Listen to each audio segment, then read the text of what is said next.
we're live. What's up, man? Hey, we're live, episode 7. Welcome everyone to another episode of Talk of All Trades. Thomas Esteta, always accompanied by Cody Stevens. Today we have a guest, Mr. Sean Gary, a good friend of ours. Don't get the chance to see him that much, but today he has decided to grace us with his presence, and we are forever grateful for that. What's up, dude? What's up, brother? We've been over here yapping the whole time, trying to not talk about stuff. It's been so long. And It's that's like, tough. catch up, man. That's tough. Exactly. Yeah. We're like everything we talk about. We're like, hang on, we need to save it for the cast. Yeah. We're trying to catch up. It's a very authentic thing. I Yeah. love it, dude. Like the energy. You can easy to match, no doubt. Yeah, dude. No doubt. Well, I'm excited, dude. I'm excited to be here. I've never done anything like this, and you guys asked me to come, and I was like, cool, Right. dude, we'll just hang out. Hell yeah. I actually didn't even want to ask you what the podcast was about or anything. I was like, I'm going to show up. And just see what it Bone does. dry. Yeah, I was like, what are we talking about? I don't care. Let's just Yeah. go. Let's talk. So anyway, cool. So talk of all trades, like I kind of mentioned to you earlier, it's Yeah. about when we have our guests on, it's usually about what they're like an expert in, so to speak. So Right on. I know that we know you from the music community as a musician, an accomplished guitar player for several bands, currently with Nova Skyway. And sound barrier, too. Oh, and Sound Barrier. Okay, I didn't know that. Yeah, we'll get into that. Okay, cool. Yeah, no, absolutely. But also too, here was a cool little bit of trivia for me, hooking up with Cody and Lane back in the day, and then of course, always jamming at Texas TMS. Music, TMS, Mm-hmm. and then they told me that you were their martial arts instructor. Yeah, And when I was they were like, kids. excuse me? I was like, Sean? And I was like, and I didn't see it. I didn't understand it. You know what I mean? Yeah. And apparently you've been doing that for years. Yeah, my whole life, man. Yeah, so that's that's like another thing that we can obviously speak about as well. Yeah, absolutely. It is crazy, man. It is wild. I saw those guys at Francisco's downtown. I didn't see both of them. I think I saw Lane maybe, and he goes, "Mr. Gary," and I was like, "The fuck, never heard that in this parking lot." And I was like, "Oh shit!" And he's like, "I play music with these guys," and I was just like, "Oh, that's insane, man." Yeah. So yeah, definitely cool, man. Super cool. Hell yeah. Well, what would you like to talk about first, man? Actually, how about this? What did you do this weekend? How was your Man, weekend? this weekend was good. What's today? Sunday. Sunday. Man, it gets by. Yesterday I got burned up like crazy, so Friday night worked. So I own a martial arts school, Right. and we do as much stuff as we can for the community and for the kids. Right. Like as much as we can do. We go to schools, we do, pep talks, we do all kinds of stuff, whatever, career day, you name it. So once a year we have our summer party, and I got some big blow up bouncy houses and. What else did we have? We had a food truck come, Sauce Time dude. food truck, guys. If you know Sauce Time, Uh-uh. oh, dude, best food truck, so good. Really? Yeah, so he came, bouncy houses. I got a snow cone machine, and it was like 3-4 hours, man. I got burnt to a crisp. Oh, dude. But the kids were partying, dude. Water guns everywhere, blasting each other, dude. It was a blast. Nice. I met some people. They were just a couple little kids ran up to me, and they're like, "I had a great time," and I was like, "Thanks." And then another one came, and I didn't know these kids. I was like, "Who are these kids?" And I look up, and there's this lady, and she's like, "Hey, my name's this and that," and I was like, "Never met you." Usually it's just our students, but, Right. everybody was welcome. Yeah. She's like, "Oh, we just live in the neighborhood behind you," and it looked like it was a great time. So we came over. I was like, "Badass, man!" That's what it's all about. It was awesome, dude. So Get we the did that community. yesterday, man. Yeah, it was like 4 hours. I went home and realized that like I got home and I had nothing to do, and that never happens. So I had like 6 hours, and I was like, "What am I gonna do?" Yeah. So I took a shower, man. I played some guitar. I mean, once a month shower, so I had that time. Shower, played some guitar, dude. Tried to lotion up this burn Oh yeah. and just chilled. It was awesome. And then last night, I just stayed up too late because a buddy of mine came over late. So that's it. Today I had band practice. Oh yeah. With which band? Nova was this morning, but Okay. our drummer got sick, and so it was just me and the bass player working on some new jams. Okay. Nice. Yeah, Ke- recording stuff. Keegan?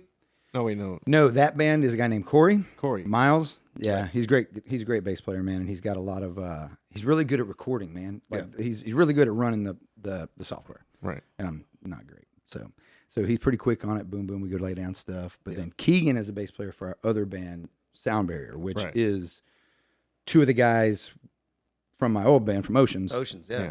Me and Keegan and Anthony. After we left that, we all started. Yeah, Ant's still with I us. love Anthony. Yeah. Yeah, so it's a string section, man. We've been writing some great shit in that band sweet. too. Hell yeah. Yeah, it's awesome. It's heavy. It's fucking cool, man. Yeah, we're definitely have to check it out. That's a new feature that we have on Talk of All Trades now, amongst others. Any Few upgrades. Yeah. If anyone's been following us for up to this episode, we just had one camera angle. Now we have multiple. Hopefully, our viewership has seen that. Yeah. Our audio has increased or improved as well, and now we have the option to show things like on YouTube and be able to share that with y'all. So we're definitely going to show off Sound Barrier and the Nova Skyway. I don't have when we anything get a from chance. Sound Barrier to show off. We're in the middle of recording right now, but I Okay. do have Anova stuff. Yeah. Anova's put out some records and stuff, but Sound Barrier is probably, we've got all the pre-production done Yeah. on it almost, and then we'll start, hitting the heavy That's stuff exciting. after man. that. Is it That's all exciting. instrumental or is there vocals? No, it's vocals. Vocals too? Mhm. Yeah, who's Yeah. doing vocals? It's a guy named Dalen. Okay. I don't even know how we met him. Mark met him, which is our drummer. Mm. He met him somewhere, and he's like, "Hey, man, the guy's really good. I heard him doing karaoke, and he was doing Cemetery Gates, and he hit the last notes." Ooh, And I was like, yeah. "What? You Bring know that that's good. motherfucker up here!" Yeah, So he yeah. came up there, and I was just like, "All right, man, you sound good. Let's see how it goes." And Yeah. he's just super committed. He's a good guy, man. So it's cool, man. That's always been like my dream. When I do Right. karaoke, I'm like, someone in Right. here, It's like that please Someone discover find me. me. That Yeah, rock discover star me. moment, you know? I'm good. I I promise. swear I'm good. You remember that movie? Rockstar? Yeah. Oh yeah. With Mark Yeah. Wahlberg. Yeah. Yeah, that was a good Yeah, one. something like that. Oh, guys, we're gonna be wiping our faces every now and Oh, I then. know. Apparently. I know. Yo, This is- yo, pussies. We're a bunch of weirdos. Whatever, man. It's the Texas heat, and you gotta send. Okay, you probably can't tell. Our viewership probably cannot tell. Right. But we are in a garage. $7 million Oh, yeah. mansion. Yeah, we're in a $7 million mansion's garage. All right. And we got it set up, but it's not climate controlled. That's going to have to definitely be the next upgrade for No, the so cast. what we'll do is we'll just get some dry ice and put them underneath us. and Oh, just- we'll look badass.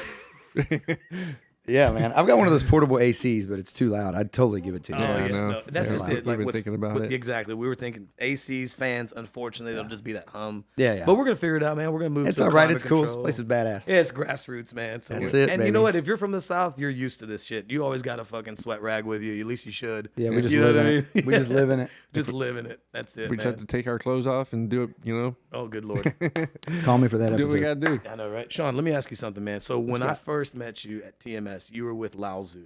Yes. If you don't mind, could you kind of just like take us through like the history of you with guitar playing? Yeah, 100%, man. Even how you started and all the bands. Because like honestly, what I've seen from you, like I said, when I first met you with Lao Tzu, but what I've seen has been a progression.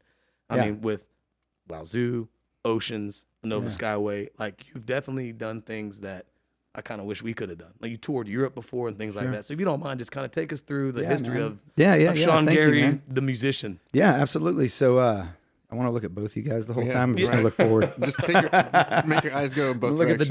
dog, man. He's cute. So yeah, guitar playing. I mean, I got into it when I was 13 or 14. All right. I think I was 14. I was from Louisiana. I moved to Texas, and I don't know. There was this summer, dude. I always loved music, though, man. I mean, I was hanging with my mom. It was just me and my mom, single mom, right? So we had an apartment, and at night she would sit down and she'd watch, Cheers and Wings and all them Yeah. shows we grew up on, Yeah. And I'd have my headphones on and I'd be jamming, STP or Nirvana or Soundgarden, shit like that is what I was into. Right. And always had, just a love for rock and roll, man. I don't know. It's what I grew up on, I guess. That's what it was. Right. So anyway, there was like a summer, dude, where I was at home and I was like, dude, I saw this video. You remember that band Sponge? Sponge. That does sound familiar. This bro. is like probably like 95, 96. Yeah, and it yeah, wasn't even like, I don't know why they triggered it. I had already wanted to play guitar. Right. Like I'd wanted to because I saw, Kurt Cobain and I saw James Hetfield at some point and lost my mind. Oh yeah. But at that age, by the time I was like 14, I was starting to kind of listen to stuff, and I just saw this dude playing this riff. It was for this song. I remember what it was, man. But it was like wow, wow, wow, wow, and I was like, that dude's on a guitar, and he had a black Strat, right? Black and white Strat. Yeah. And I was like, I'm gonna get a guitar, man. Yeah. So I went to my karate instructor, and I was like, I need to earn some money. I got to get a guitar. He's like, how much do you need? So I'm calling around town and shit. And I called that Guitar, Drums, and Keyboards, that old school place. Yeah. And they're like, yeah. And I'm describing the guitar I want because I don't know what it's called. You want the one I'm the like, Sponge guy? I want the had. one from Sponge Guy. And he's like, I don't know what that is. And I was like, it's black on the outside and it's white on the inside. And I don't think I ever even bought a record from that band, which is, I owe them to buy a record. Yeah. Sorry, I Sponge. just looked them up too. They But just, yeah, go ahead. they just for some reason hit me. Yeah. So I call him and I'm like, and I'm describing it. And he goes, yeah, I know what you're describing. You're describing this and that. And I was like, well, is it the one that's black and it's white on the inside? And he's like, yes. And he goes, I've got a cheap version. It's $150. I was like, cool. So hang it up. So I go tell my guitar coach, my guy, he was my dad. Like he wasn't technically my dad, but he was my dad. He I get raised what me. you're saying. Yep. And I was like, I need to make some money. He goes, well, how much you need? I said, 150. And he goes, all right, well, if you paint the entire karate school, I'll give you 150 bucks. At that age, I was like, cool.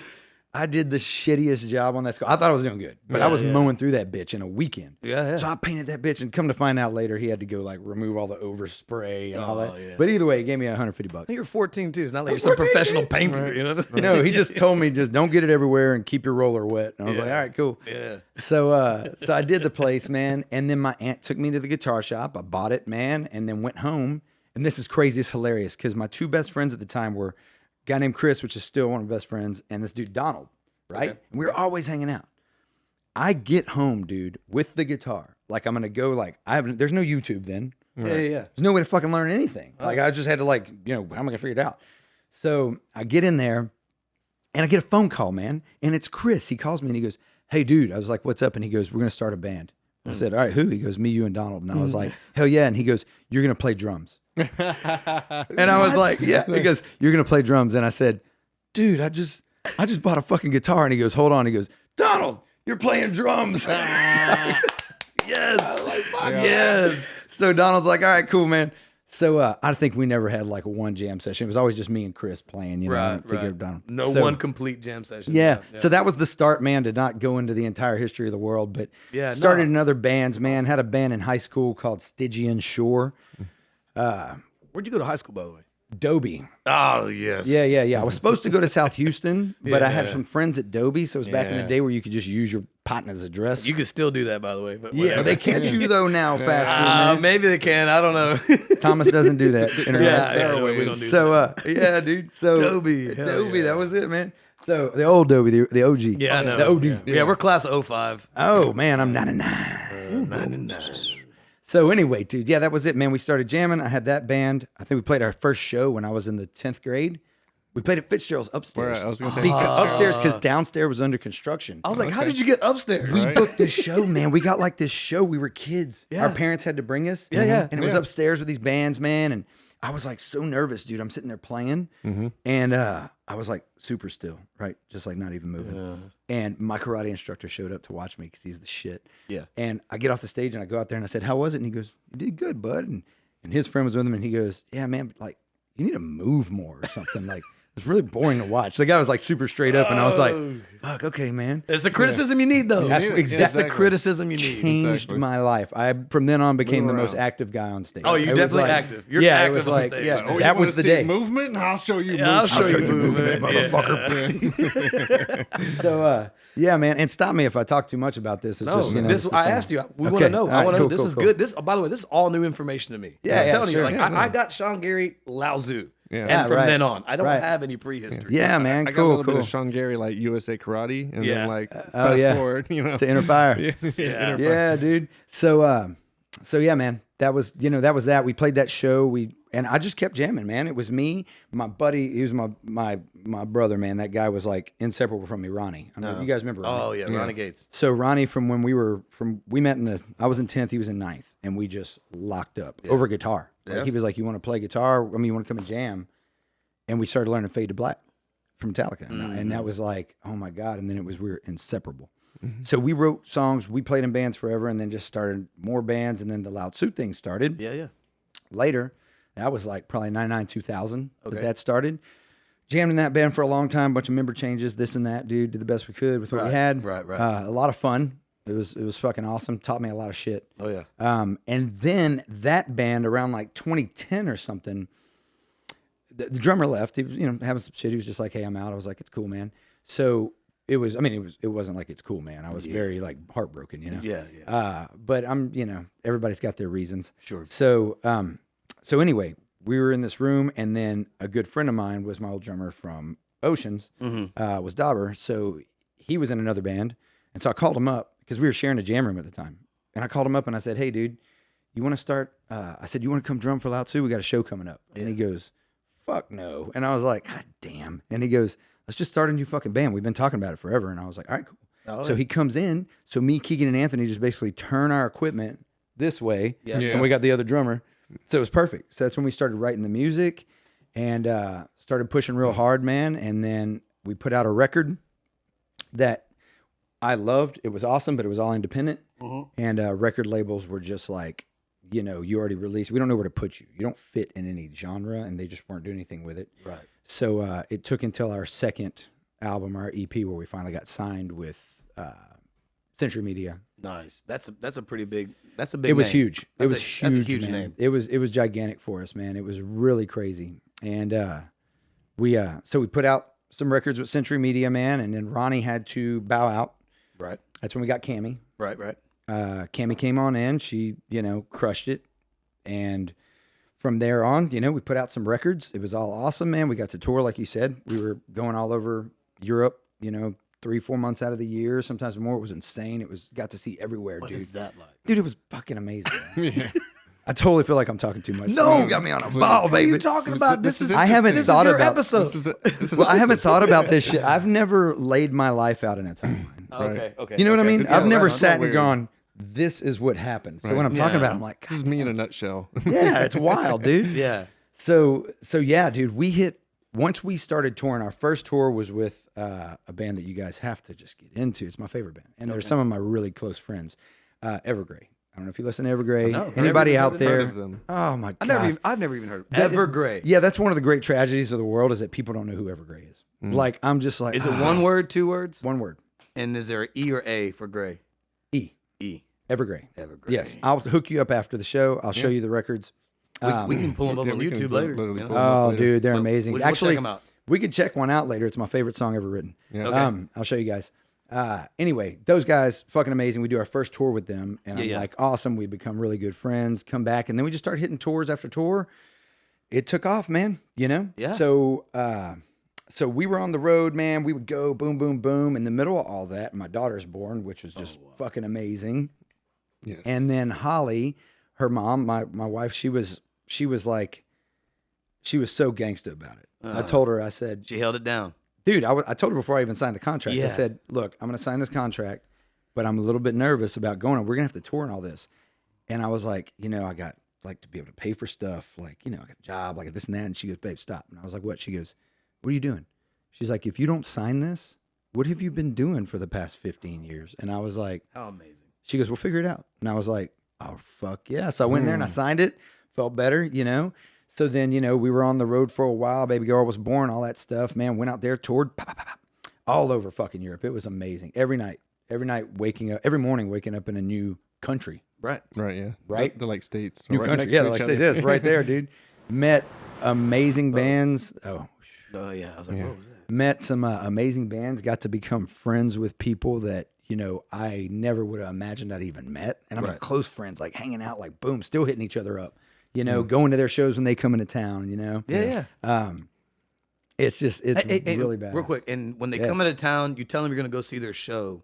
Are they expecting you? Do they know you're coming? Most of the time I'll get a text message from them. They'll be Yeah. like, hey man, y'all going to come out to the show? So, and then Yeah. we'll go, they'll put us on the guest list and we go and hang out with them. That's They're what just- I mean. That yeah. so on like I mean, obviously you would support, you pay, you do whatever you do because you love these guys. course. But the fact that y'all have that relationship, you're friends, Yeah, it's dude. even cool because it's like now you get a chance to reconnect and, Yeah, and dude. catch up and all that Yeah. good stuff. And when you're living on a bus together, man, because Yeah, a lot yeah, of yeah. times with bands, you can't afford to have your own bus unless you're at a certain level, right? No, sure. We never had in Europe, we always toured on a Sprinter.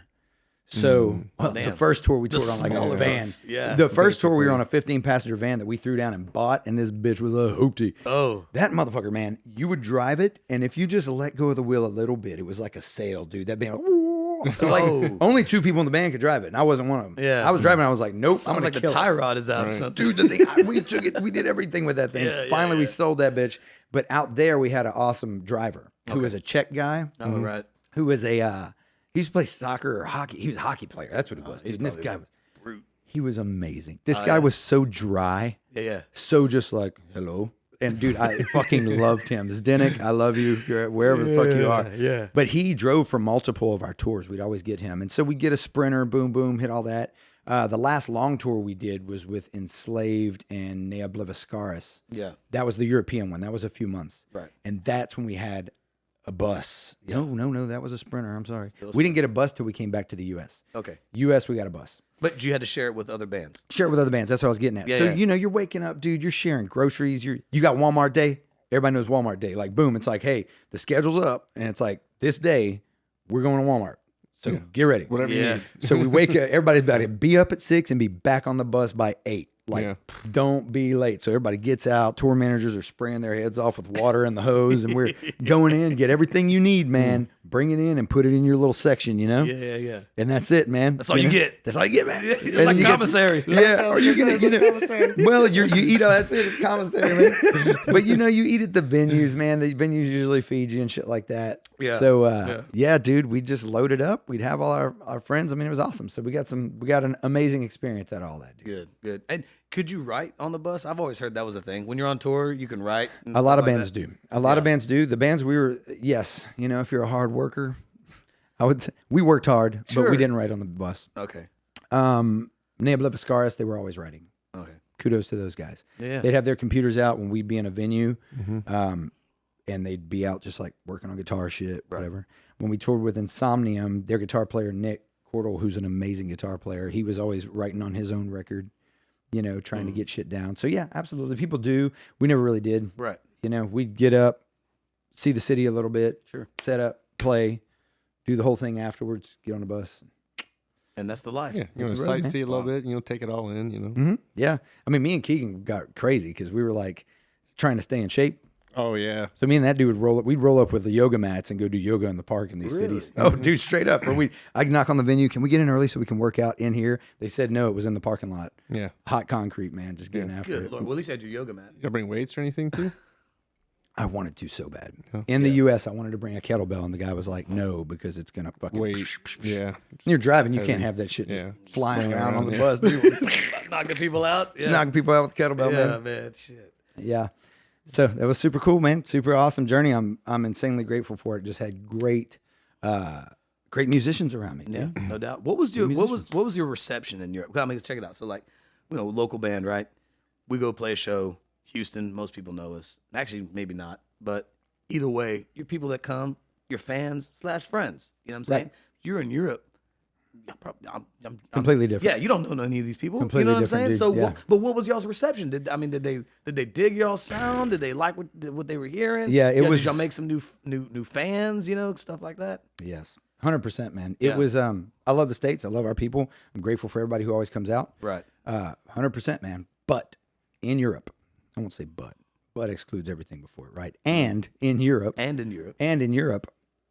the crowd is completely different. So when we would go to play, I didn't know how to read them at first. It took me a while to understand how they operate. They're generally in the crowds in the genre we play. Not everybody, but it wasn't just a straight like, yeah, moshing and shit like that. People were standing like this.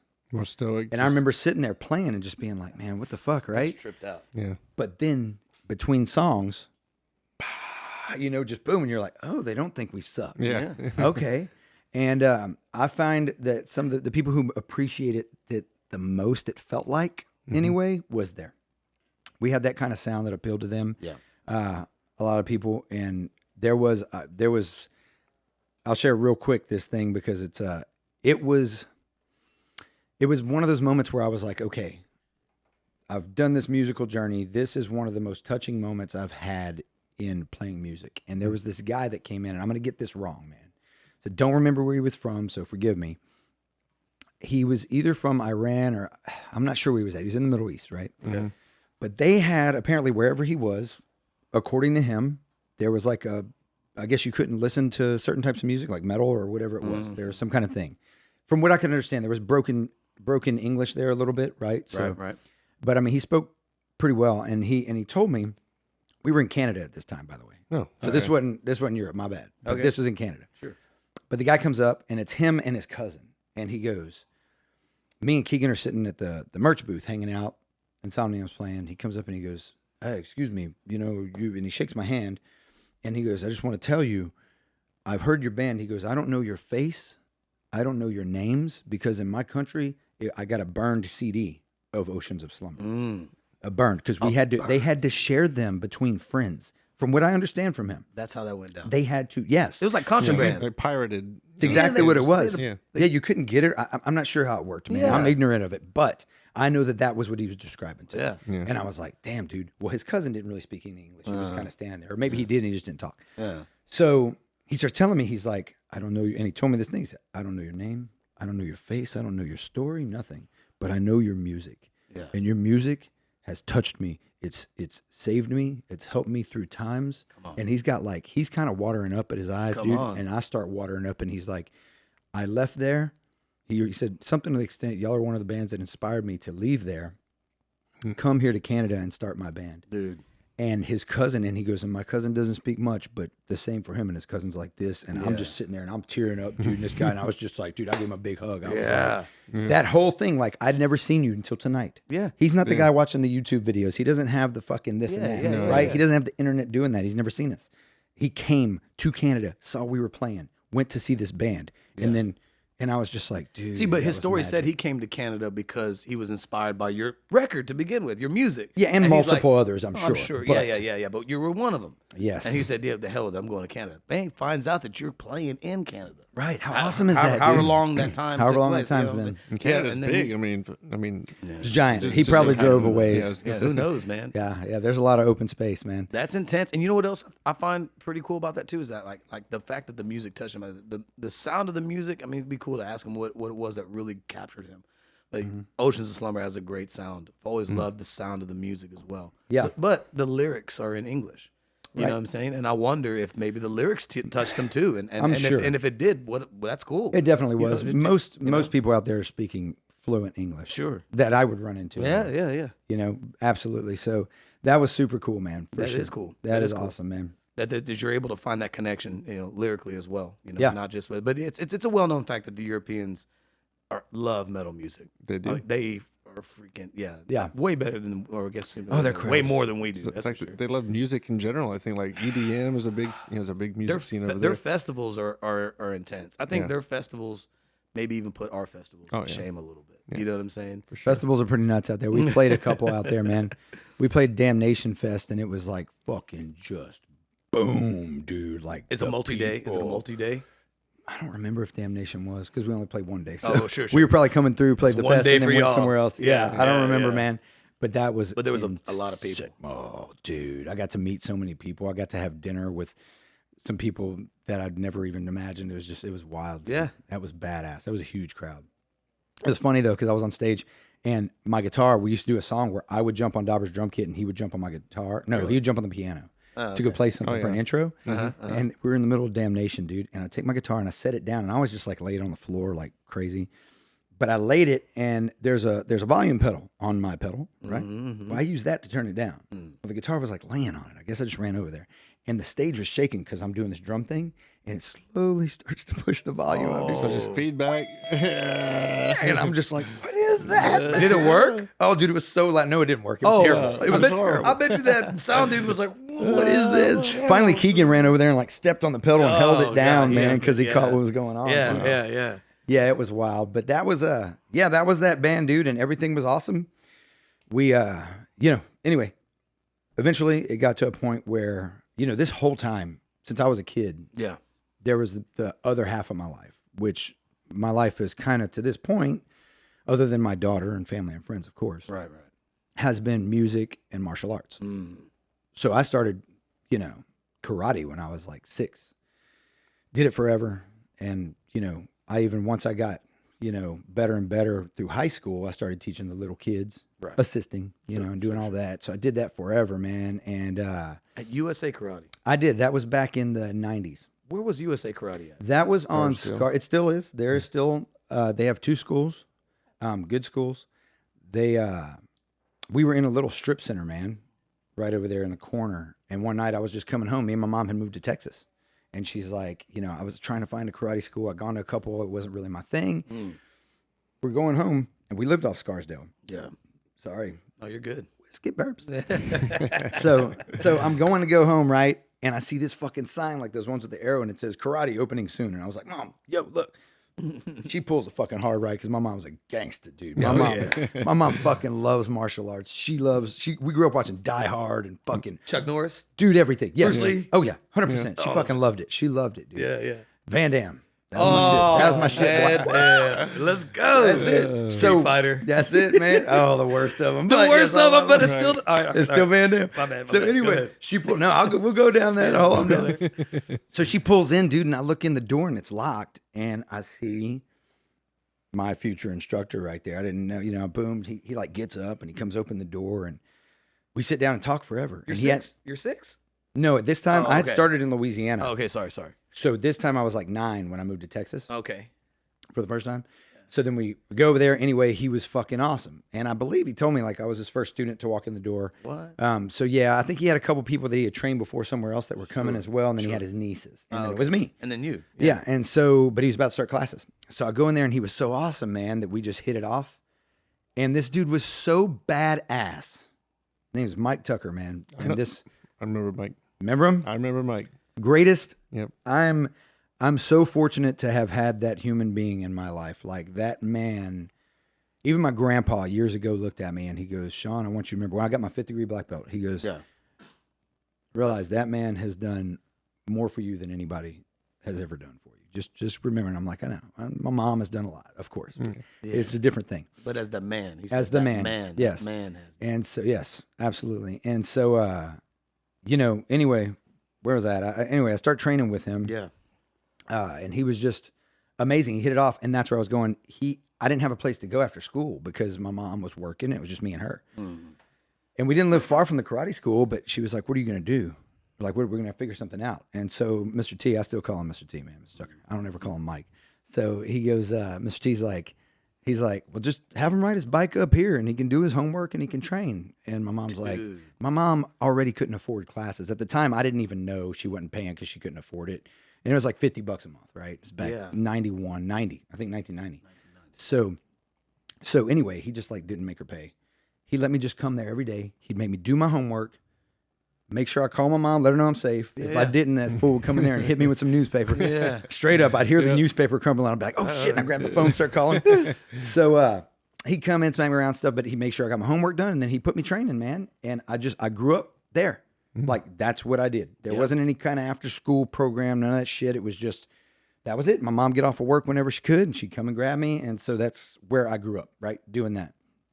So did that forever, man. So anyway, I stopped doing that right after I graduated high school, went off, partied, did all kind of everything I could. Sure. Whatever job I could do. Yeah. And then came back. I used to bring him lunch all the time, man. And he was just like, when are you gonna come back and teach for me? And I was like, dude, I think I'm ready, man. Done working in the restaurants, doing all this stuff. So I came back, taught for him for a long time. And then, so that's what's going on during Oceans. So I had an arrangement with him where I could leave. That was my job. I could leave, though, as long as the school I was running was taken care of, because we had a couple schools. Right. So I trained my guys, made sure they could run it while I was gone. Right. They'd check in with me, but it'd be weird because they'd call me. It'd be like 1 a.m. Oh, and sure. it'd be like, right, Yeah. And so anyway, he was cool about it.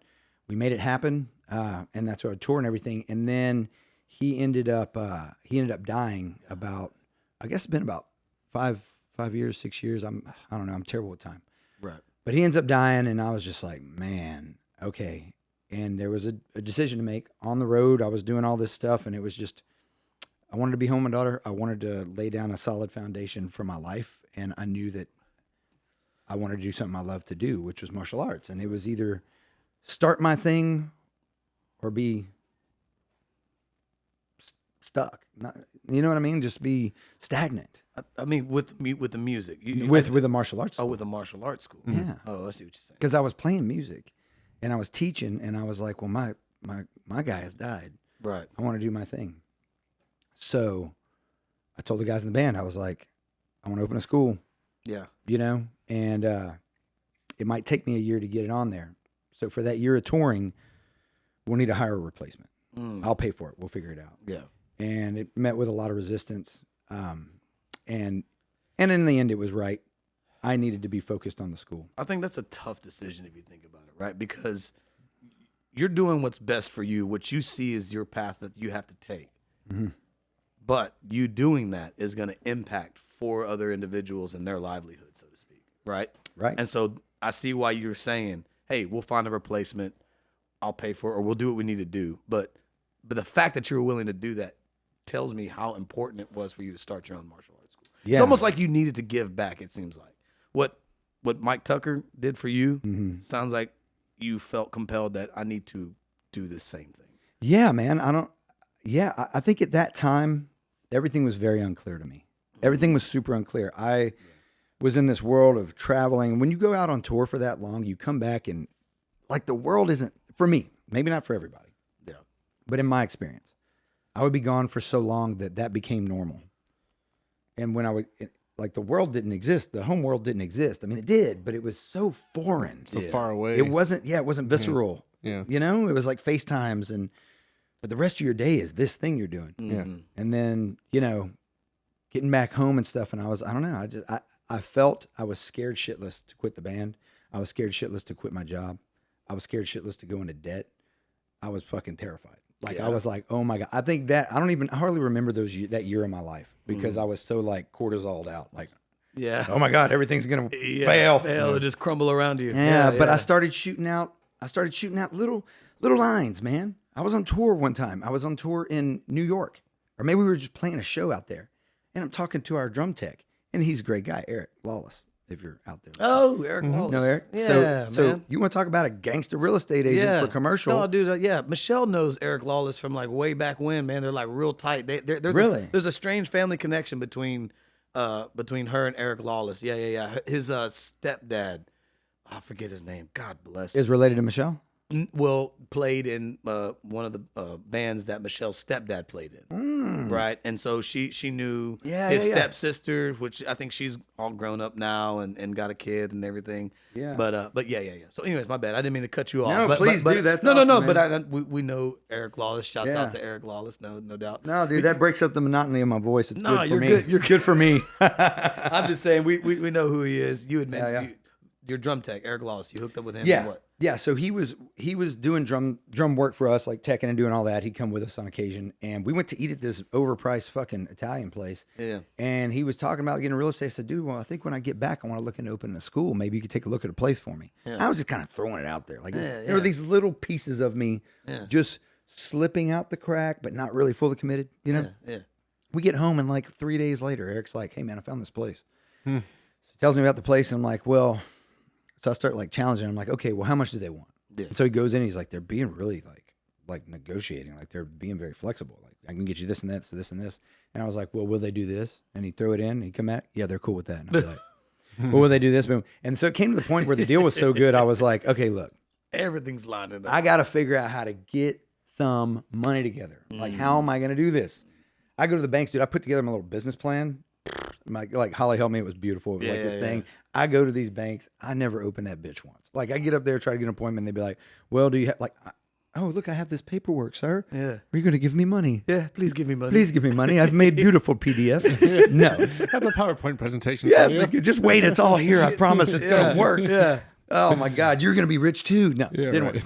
So the banks had nothing to do with me. They were just like, you got to have 20, 30% or whatever for us to be able to do anything. And I'm like, if I had 20%, bro, I wouldn't be here. I won't need you. I won't need you. So I was like, damn, all right, dude. Had to figure something out. So I reached out to a couple of old friends, man. A couple old friends I knew who would be on board. And I'd tell you the story about them, but to protect their privacy, I don't know what their, all that is. So anyway, they're awesome guys, man. They stood behind me. They fronted everything. I had nothing, man. And then, and then another gangster move on Holly. She goes, hey, because they needed like some kind of collateral. Like, dude, what if you go under? What's up? Well, they put the house Firstborn child. Put the house. No, house, man, not children. House, not good Lord, man. As 100,000 more would have been the child. Right. So, maybe if it was what's his face. Oh, that's messed up. You know what I'm talking about? Who? Come on, man. The dude who hung himself or whatever, supposedly, and he had an island and all that shit. Epstein. Oh, no. Maybe if you're going through Epstein, he'd be like, give me your children. Give me your children, not your house. I got plenty of houses. The blood of your children. Oh, my Anyway, God. my bad. Them fucking guys. So Holly was willing to put up the house. She's Oh, like, I she got totally collateral. did, dude. We signed it over to this thing. And then so I get in there, start opening it up. I'm freaking the fuck out. I get in there and I'm like, all right, how am I going to teach? How am I going to get students? We had our grand opening, man. And I already had, taught out in Pearland area and done all this stuff. And so I had people who, knew me. And when I opened up, I had a grand opening and everybody fucking showed up. I had 12 gis, karate uniforms, right? Yeah. I had 12 of them. I was like, well, maybe we'll sell like 12, we'll sign up some students. And we signed up like 60 people. And I was like, what the fuck?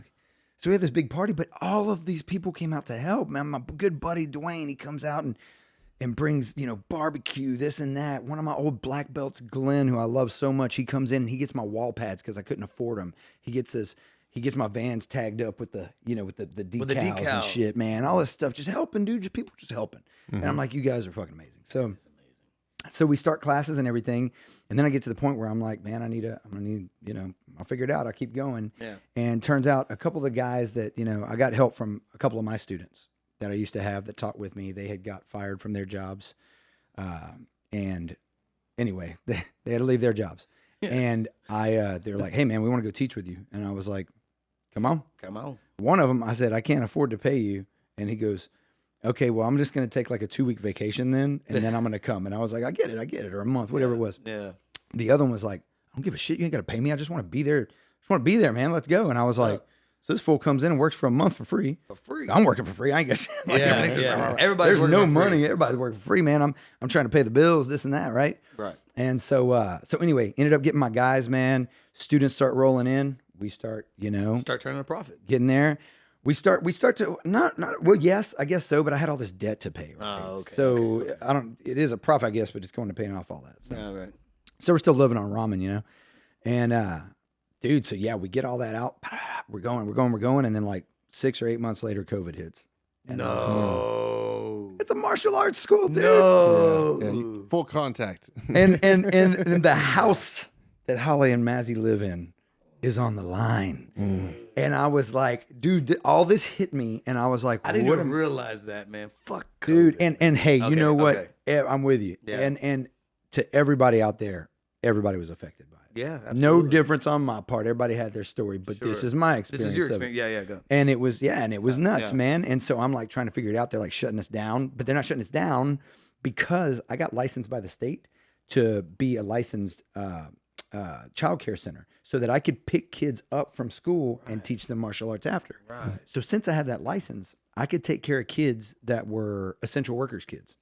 Okay. Oh. So since we had that, I put together this digital learning camp, and I upgraded my internet, and I put it out there. I said, any essential workers, you need your kids to have school. I went and I made little cubbies in there and stuff, like little cubicle type Dividers. things. Like to isolate. Dividers to isolate. Yeah. They bring their computer. We help them with their homework all day. We teach them karate, this and that. That kept us floating, dude. We had people coming in and Dude. helping. Way to go. Also, what kept us floating was, get this, is how badass our students are, man. Our family, man. These cats were still paying us even when they couldn't come, just to keep us afloat as long as they could. They were on. still paying this and that.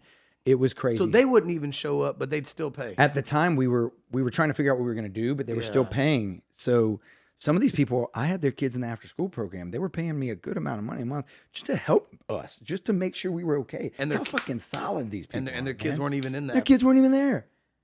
And one of the moms, I told her, I was like, dude, thank you so much. And she goes, Mr. Gary, when all this is over, we're going to need you here. Yeah, And I was just like, man.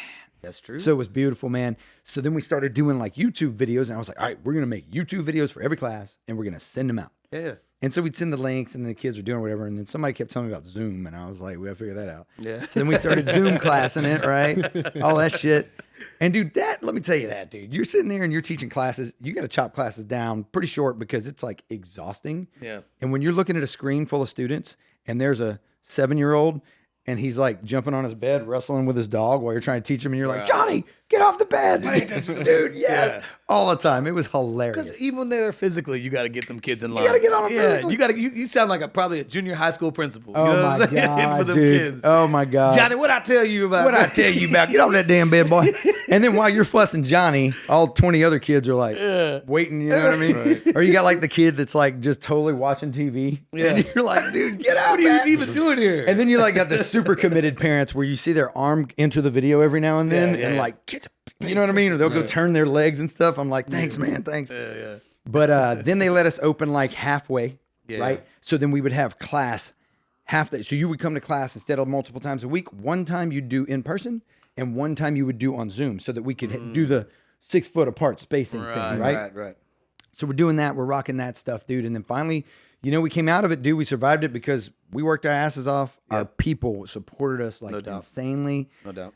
and then kicked it, dude. So we just been hitting the school, Interfire Martial Arts, a rep today, baby. Let's go. Yep. So we've been doing great, man. We've got a lot of students now. A lot. Our school has grown. I've got a family there. Our instructors are just so close. Everybody's such a family. We've got this after school program and this summer camp, and our girls that work that are just amazing. Mm-hmm. Everything is just so good. And so, Yeah. like yesterday, I was sitting at that summer party and I'm looking around, dude, and I was just like, this is so bad ass. Like, it's just pure universe being like, here you go, guys, man, because these people are so fucking awesome. Yeah. You know? No doubt. What community are you in? Where's Inner Fire? It's on Pearland Parkway. Pearland Parkway between Beltway and what's that, 35? Barry Rose. So Oh, so like Barry if you were Rose. it's like Hughes is Barry Rose. I don't know if that. Yeah. Right. So yeah, we're kind of like middle Pearland Parkway, I guess. So if I took Hughes all the way down to Barry Rose and I hit Pearland Parkway, bust Take a a right, right. take a right, yeah, take a right because and that's then going you towards hit- Beltway. right, Yeah. and then I'm gonna be on the left. There's a Wendy's right there and a couple gas stations. Yeah. Right That's there. us. So the Pearland community is who really Pearland came community, together. That's a man. good community, dude. Oh, they're amazing, Yeah. dude. I get along with them so well. They're Yeah. so cool. The parents are just awesome. Yeah. They're trusting. They're cool, man. They're yeah. just. It's like my people. You know what it is, man? And I think too, because I'm a parent. Cody's a parent. We're all parents, right? And I'm thinking about putting my kids in martial arts, man. And having a program such as yours, it is something that I think that it makes sense that the community came together to keep you guys afloat, because it's something that's worthwhile. It's something that's the skill set that these kids will learn from there Yes. is going to be with Yeah. them for the rest of their lives. Absolutely. You know what I mean? can't. I have no idea who I'd be if it wasn't for martial arts. Man, Yeah. I mean, no fucking clue. Right. And my biggest thing now with the school is just always, how can we do better? You know, Mm-hmm. every one kid that quits or doesn't continue, or we didn't have an effect on them that we wanted to, Right. hits me, and I'm like, what did we miss? Like, how could we have helped that person? It'd almost be awesome if y'all guys could have like almost even an exit interview or like a survey. And, you know, well, I always do. I go and I Like, talk to the why y'all parents. leaving? What's up? A lot of You know? times, if it does happen, it's not like we lose a whole lot or anything. But when Sure, it sure, does, they're sure. usually moving or something, or Sure. or my kid's just not interested anymore. Some kids want to go play soccer or do whatever, and that's cool, man. that happens. It's what it is. But there's only been a couple times that I've heard, it's just not, it's not really having the effect on him we hoped. We brought him here for more discipline. We wanted it to affect him, and he would do great in class. These kids they'd be great for us. So we thought, okay, they're doing great. They're doing good. But at home, they'd be a real pain, and so it was like, that's- and it was just kids we didn't get through to. Great kids. It's just it's the way it is. It wasn't the right fit, I guess. And so those always make me go, how can we do better on that? But then it always feels better when I walk in the classroom and I see this huge group. Yep. And they're just doing so good. Yeah. And I see this 5-year-old girl throw a jab cross roundhouse to the head at some kid, and I'm like, this. At 5 years old. Oh, bro, I got videos on my phone. You got to see, dude. You'd be like, look at these cats. Yeah. I mean, nailing it, and you're just Yeah. like, this is amazing. Yeah. So Yeah. yes, the overwhelming is wonderful and good. These are just things I think of being doing something that you care about. You're always going to be trying to find, like, how do I get better? Right. How do we get better? What are course. we missing? Well, Like, and this is your main job, isn't it? You don't do This is anything it, else. dude. This This is is what you're it. doing. Yeah, there's martial no arts. time for anything So, else. Yeah, so I mean, no doubt. You Yeah. put so much time and effort in it, but this is the main. This is how you eat. This is it, man. So Yeah, this is you gotta I've be got successful. 10 employees now. We've Yeah. got it's just amazing, dude. The people are just awesome. They work their butts off. I have a great crew, man. These cats are the jam. Where do you get your employees? Are they students, former students, or? So as far as instructors go, they're all former students that came up and just, it was like, hey, he's going to be a good fit. Yeah. So I've got 2 main instructors that are there, and then I've got 3 assistants that are learning, to teach and doing better. And then the girls that work in the after school program and all that have been with me for a long time. And usually it's like we'd meet them through a friend of one of the instructors, right? Something like that. However, I did get one girl through what's it called? Indeed. Indeed. Oh, she's amazing. She's incredible, dude. I got it from Indeed, and I was just like, I don't know how I'm gonna hire an outside person. Yeah. And she ended up being amazing. So anyway, yeah, just got the employees, man. They work, and yeah, dude, it's that from morning to night, man. Hitting that, and then jam on Sundays, baby. Yeah. Nice. So that's the catch up, man. That's Nice. it. No, that ain't it, man. That's it, man. See you guys later, man. All right. My man. And No, now, a dude. word from our sponsors. That's No true, word from our man. sponsor. We actually could do a quick little break, little sponsor break. Mr. Mikey J, our producer, if you don't mind. Talk of All Trades is sponsored in part by EasyCoin. EasyCoin is a cryptocurrency that looks to change the world by changing the way we view crypto. Our goal is to make it easy for everyone with our user-friendly interfaces, cutting-edge technology, and educational videos to teach the world that cryptocurrency doesn't have to be difficult. In fact, it can be downright easy. So head on over to myeasycoin.com to learn more. I think that's 3. It's I definitely don't know, 3. maybe not. It's a loud fan. We're working on fan issue here. It's a little spicy. It's a good fan. It's a nice fan. Yeah, man. It's got those metal helicopter blades on Yeah. it. Sorry about that. Yeah, so we are trying not to. Oh, no, freaking that's melt in 3. Here. That's 3. That's 3. That's He like told me the other one was blasting. 3. All right, look, we're trying our best not to You die can carrot, here. dude. I think we'll be okay. We'll just keep it here for a second, just for a quick second. Try to cool down. Yeah. Try to just process everything we just took in. Well- Sean with the martial arts, with the music. Like honestly, throughout the whole thing, I can't help but think that like, man. All right, I'm not trying to suck your butt, but like you deserve it, dude. The butt. No, I'm being for real. Like No, like thank you, you know what I brother. mean? Like dude, like, right off the rip, meeting you. You didn't know me from nobody. I mean, I guess maybe the fact that I knew Cody and Lane was like, oh, anybody cool with Cody and Lane's gonna be cool with me. But it's like immediately we just like connected. You know what I mean? And I'm pretty sure that's not by accident. That's just who you are as a person. You're gonna see these people. You're gonna interact with people, and you do on a daily basis, and you have throughout your entire life. And it seems like you give off this good vibe. This like, hey man, I'm here for you. I will be of service to you in any way. Whether it be a conversation, a lending ear, martial arts, and then even through music. Look how you affected that dude from the Middle East. You know what Yeah. I'm saying? You know, and so the universe has a way of blessing all of that. Is what I'm trying to say. Yeah, man. You know what I mean? And so your success is, in my opinion, is by no accident. You know what I mean? Yeah, I that's do, just, dude. That's just everyone just saying, hey, thank you for everything you do, because Well- you know everything happening in the success that you are experiencing. I think is. I appreciate it. I mean, Yeah. I hear you and I accept it, dude. It does not fall on deaf ears. So thank you. Mm-hmm. Thank you very much. I really appreciate that. And I would say, meeting you and Cody, everybody, man, it's also it's a testament to who you are. Same thing. That's why we hit it off. It's just like, yo, what's up? You know Yeah, what I mean? man. It was fun, dude. It was badass. A good vibe, easy going, very positive, man. Can I ask you real quick? Yeah. What was it like teaching Cody and Lane karate? I don't even remember. How you don't remember? No, I was like, of course not. You have how many students go through? Yeah. Oh, well, no. I do remember them. No, Yeah, not yeah. that. No, okay. I was a kid. I'm not that much older than y'all. That's what I was trying to piece together. As you were telling your story, I was trying to piece together like the timeline. I was like, wait, so when you were in Oceans, when you were teaching USA? No. Yeah, but that was way no, later. No, that was later. That's No, when when he y'all came were back. there, that was Yes. different So, time. yeah, So yeah. when were you teaching us? When you were Man, still I a was in high student school. Yourself? Yeah, I was in high school. You're still a student yourself, technically. Yeah, he was Yeah. an assistant teacher. Okay, so you were just Yeah. kind An of assistant helping out. instructor. I was an assistant instructor Okay. back then. Yeah. Yeah. I was in high school. I was probably like 10th, 11th, maybe a senior. Yeah, like I was five- probably like a about senior. 4 or 5 years older than us, probably. Yeah, I'm You not said very graduated much older than 99, This is 05, so about 5-6 years older. So Yeah. all I remember from USA was I know we did this video, right? This was supposed to be like a trailer to a movie or something Oh, like that. that was the You movie remember night, that? baby. The movie night. Yeah, we made this like just VHS recording. And I remember the name. Okay, so it was like, two teams, facing off, in this like, karate match. Yeah. Right. And all I remember was my team was called Blades of Fire. Maybe a nice little Yes. precursor to Inner Fire. But That's amazing, but yeah, dude. Blades of Fire Karate versus I don't know what the other group was, but yeah, we faced off. We did karate moves on each other. I remember I died.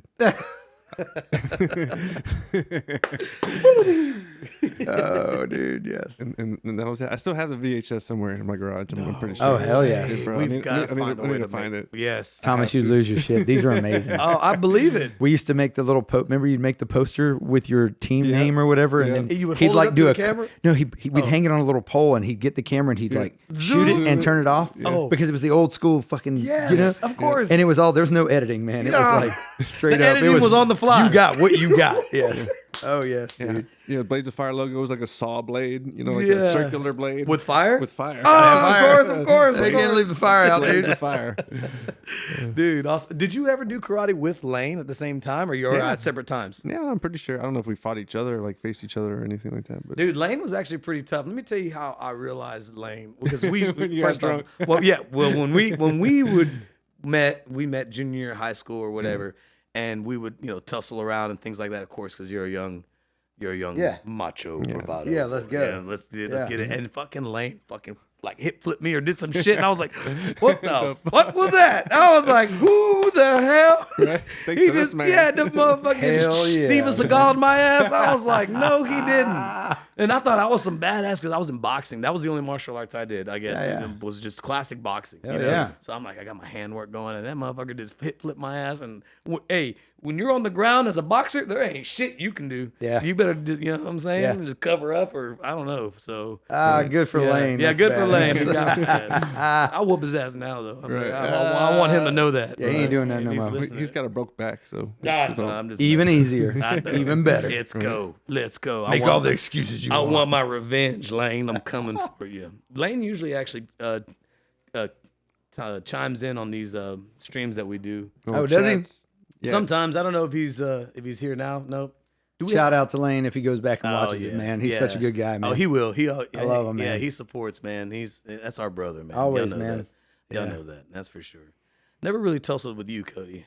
Let's go. Nah, man. That's a That'd podcast. be crazy. Except for that That's a one time. Yeah. Oh, dude. Oh, man. That was a horrible time. That was horrible. That was my bad. That wasn't really a tussle though. No, that was just me being a drunk idiot. No, I apologize. Still to this day. What do you do? What do Yeah. you do? Hey, man, we all do it. I know. We all do it, man. What was that story? What happened with that? Oh, Well, we don't man. want to talk about that. No, not really. We could talk about it. It was the crawfish boil. Is that what you're talking about? Crawfish boil, Oh, yeah. God. Got a little too drunk. Yeah. I might have said something like, He "Hey, didn't man, say like, anything. like, Here's what happened. I just didn't measure my response properly, and I Yeah. cold cocked him in the jaw. Yeah. And I didn't even. What? Even I was like, "What am I doing?" But I'm just so drunk. I have no control of what's happening, and just cold cocked him in the jaw. But he took it like a champ. That's for damn sure. He looked at me. Yeah, dude. Yeah, here. Don't leave him hanging. I was like, say What the fuck? And I was like, oh. And then it was Amanda Russell's brother, Dustin. He was Yeah. like, hey, man, what the hell? He's like, wasn't going to have the vibe, be Yeah, you're killing disturbed. it, man. Yeah, Yeah. yeah. So he had to jump in, and I understand. And of course, I was at that point, it was the point of no return. I was just, you're in it now. Yeah. So I'm You want some of this too? Ego takes over, man. Who else wants some of Debo? You know what I'm saying? It was just bad, dude. It was bad all around. I looked like a complete ass. Ugh, It's okay, man. it happens. It's done. It happened back then. That was in my early 20s. I mean, what do you expect? You are no longer that person. I try not to be. I You're not. kind of had a little episode last night even. That's okay. You're we still were just different. we were just at the mud park, Right. and just you get stuck and what do you do? We got right, y'all mudding. I was mudding, yeah. So yeah, right on. Crosby has a mud park called Extreme. I don't know Yeah. if you've heard of it or not, but I it's don't like, know. dude, it's like 1,500 acres or something. And it's like if you have an off-roading vehicle, an ATV or four-wheeler or whatever, You can just go out there and get take it. that thing out there. It's like $30 a person. Kids under 14, I believe, are free. So, and you can camp out there until like 9 o'clock in the morning. So that's kind of what I did with my weekend, right? We started off with Cinco de Drinko, Cinco de Mayo. Yeah, yeah. You know what I'm saying? On Friday. Yesterday, Saturday, we went to Extreme Mud Park and did it up there, which was a lot of fun. That's what I'm badass. You and the saying? family went? Oh, yeah. That's Yeah, man, we try awesome, to bring the dude. kids, man, and try to get them to do things. Like I said, man, what you're doing with the martial arts, man, like parents really want to do things like that with their kids. They understand how important it is for children to experience just about everything they can. Sure, You know what I'm man. saying? Yeah, absolutely. And get them outdoors. I mean, don't have them. I mean, the screens make such a challenge. Yeah. You know what I'm saying? Don't have the kids just stuck on a screen, and it's so easy to do. We ourselves as parents get stuck on freaking screens. Yeah, and there's You know what I mean? that's a complaint I get from a lot of parents and being on the screens and stuff. And Mm-hmm. a shout out to somebody on that who helped me to understand it. I'm working on the implementation and how it is, but there's a woman named Dr. Shefali, Shefali, and she is I don't know what she is, but she's awesome, and she Yeah. gives a lot of clarity to how kids behave and their development, right? Okay, good. But not just that. It shines a light on the parent as well, and Sure. how we respond to our kids, Yeah, and how we deal with them, and how we are projecting things onto them. Right. But the screen thing was super interesting, and she has like this whole breakdown of why the screen is so addicting to a kid. And she's like, it's not just about saying, "Oh, you don't want. I'm taking away the screen. You're not going to get the screen. We're not going to give you this, right?" That's just like taking something away. Yeah. Find out what needs it meets. Become the source of those needs. Ah. And those needs are things, and she goes through them. There's like 5 or 6 needs that this thing meets. And when you start looking at it, you're like, whoa. And she's like, if you, the parent, can become the source of that, if you can just find places to do that, they don't want the screen as much. Like when I have my daughter, she doesn't grab her screen. Right. You know what I mean? Every now and then, boom, boom. But I tell her, hey, no iPad. I mean, we just don't do that. But she has one.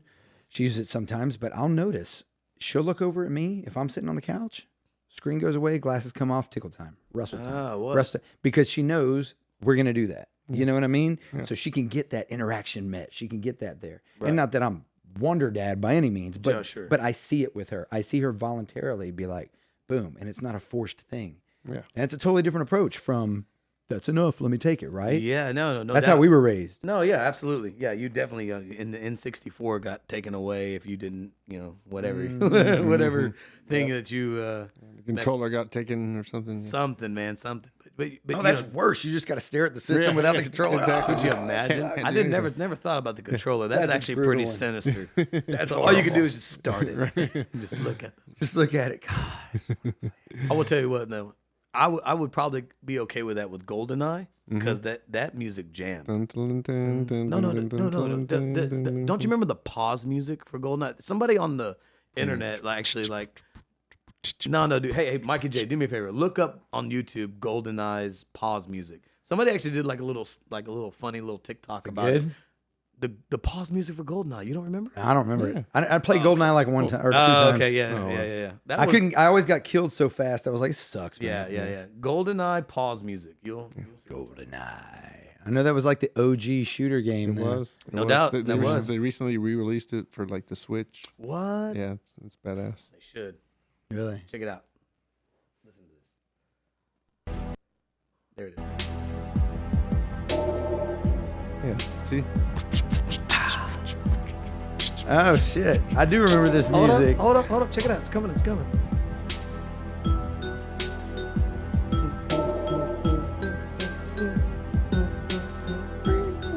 Yep. Somebody needs to do a rap over this. They do, dude. And this is crazy. Let me tell you how I flow. Bitches don't even know when I go. Hitting in a Camaro. I don't know. Roll up and smoke the Optimo. Dang, you know what I'm saying? Whatever. I think you just did it, baby. You do what you do. Just repeat that bitch over and over. What's up? What's up? My man. But yeah, I could probably, if they took my controller, jam to that. But I get what you're saying, man. You got to be involved in the moment. Like when we went to the mud park, my kids were not on the screens. No. We were outside. We're camping. We're riding forward. They ain't even asking for them. Yeah, I mean, okay, for a second when we took a break to eat. Yeah. My kid just likes to watch a little freaking YouTube, Mr. Beast, whatever. Yeah. And he's got it there and he's eating his food stuff. But I mean, that's like maybe 10 minutes, if that. Yeah.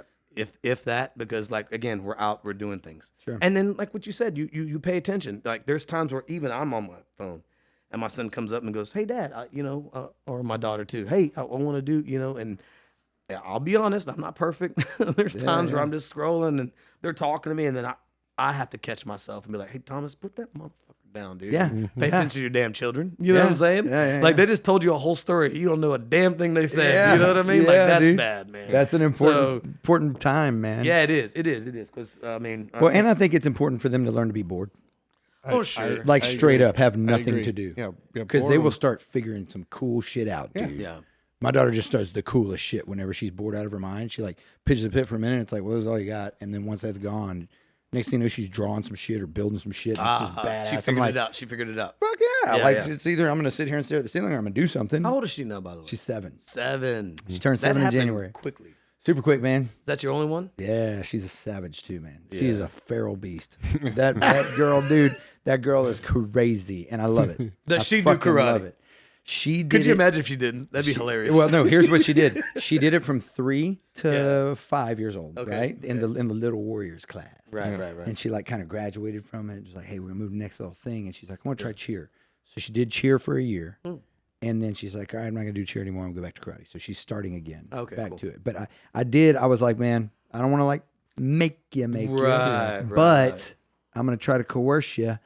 And at some point I might make you. Because it's like math for me. You got to learn how to read, write, and kick somebody's ass if you need to. Because like, that's a practical thing. It's a practical thing. You are a beautiful little girl. This is something you'll thank me for later. I know you don't want to do it because it's hard. But, get over it, man. It's going to make you strong. And that's my mindset, too, with my kids, trying to put them in, especially even with Zoe. Like, dude, you need to know how to protect yourself. some nefarious people out there. There just is, and Yeah. you're gonna encounter them. And I don't want you to like beat them down to where it's like, fatality, finish them. I mean, beat them down enough to where you can get the hell away. Minimum You know what I'm necessary saying? force, man. You know what I mean? Just Yeah, get. You know what I mean? You know what I mean? Like just and then get out of there. You know? Yeah, it's So, important, dude. It's super important. It's I mean, I wish everybody knew how to defend themselves. And it's crazy. You say the nefarious people there are, and somebody was talking to them the other day, like, man, the world's just so crazy right now. Like everybody's this and that. And I was like, you know what? I got to tell you, like every day I go to the gym every day. Well, 4 days, right? And when I go, I warm up on the bike, and every day on that fucking screen is Fox News or something, and it's going alert. The fucking world's gonna end. This guy has paperwork that's hidden under a bed somewhere. It's like, man, what the fuck? I'm at a health club and you're feeding us this shit. Right. So I don't look at it, right? And then I'll talk to people and they're like, yeah, the world's just a bad place right now, this and that. I'm like, listen, let me just ask you something. And I know there's like some crazy shit going on, but really, legitimately, how many assholes do you meet a day? Because I don't. Most 99% of the motherfuckers I meet in a month are cool as fuck. Yeah. At least in that moment they are. Sure. Maybe they're doing some shady shit somewhere else I don't know about. Yeah, right. But mostly, dude, everybody's just cool. It could be that where I'm at, where I hang out makes a big difference, I'm sure. No doubt. You meet more assholes in other spots. Yeah, no doubt. So that kind of just kills my argument there. Maybe I'm just in a cool spot. Yeah, well, I mean, but I just think people are I think people are fundamentally fucking good. We just have things that are we don't have that fucking support. Society doesn't teach us how to fucking what to value. They teach us what to value. Let me take that back. They teach us what to value. But and it's the wrong thing? shit. It's the wrong thing. And it's not the wrong shit. I won't say wrong because wrong is a bullshit word. It is things that are not functionally, they're not healthy. Right? There are things that we value that aren't healthy. I won't say they're wrong, but they're, they ain't gonna keep you healthy. Do you think it's designed that way to drive dollars, revenue? I don't know. You see what I'm saying? Like I don't know. Is it all? Are we just consumers? You know what I mean? And that's how we're viewed. Right. I think yes. I need your dollars. I think definitely in the eyes of in the eyes of media and everything being set up, yes. I mean, to me, it only makes sense. But I don't think even those people doing it are fucking nefarious. I think they're scared. Survival is a strong fucking thing, man. No doubt. They have a paycheck that's dependent on it. They got to make and if money, I don't do this, what's going to happen? Yeah. Survival is such a more powerful driver in the human being than creativity is usually. There's like the carrot and the stick, right? Yeah. And most of us are more driven by the stick than the carrot. And it's like we're afraid of certain things and it makes us do shit like that, man. And I'm not immune to it.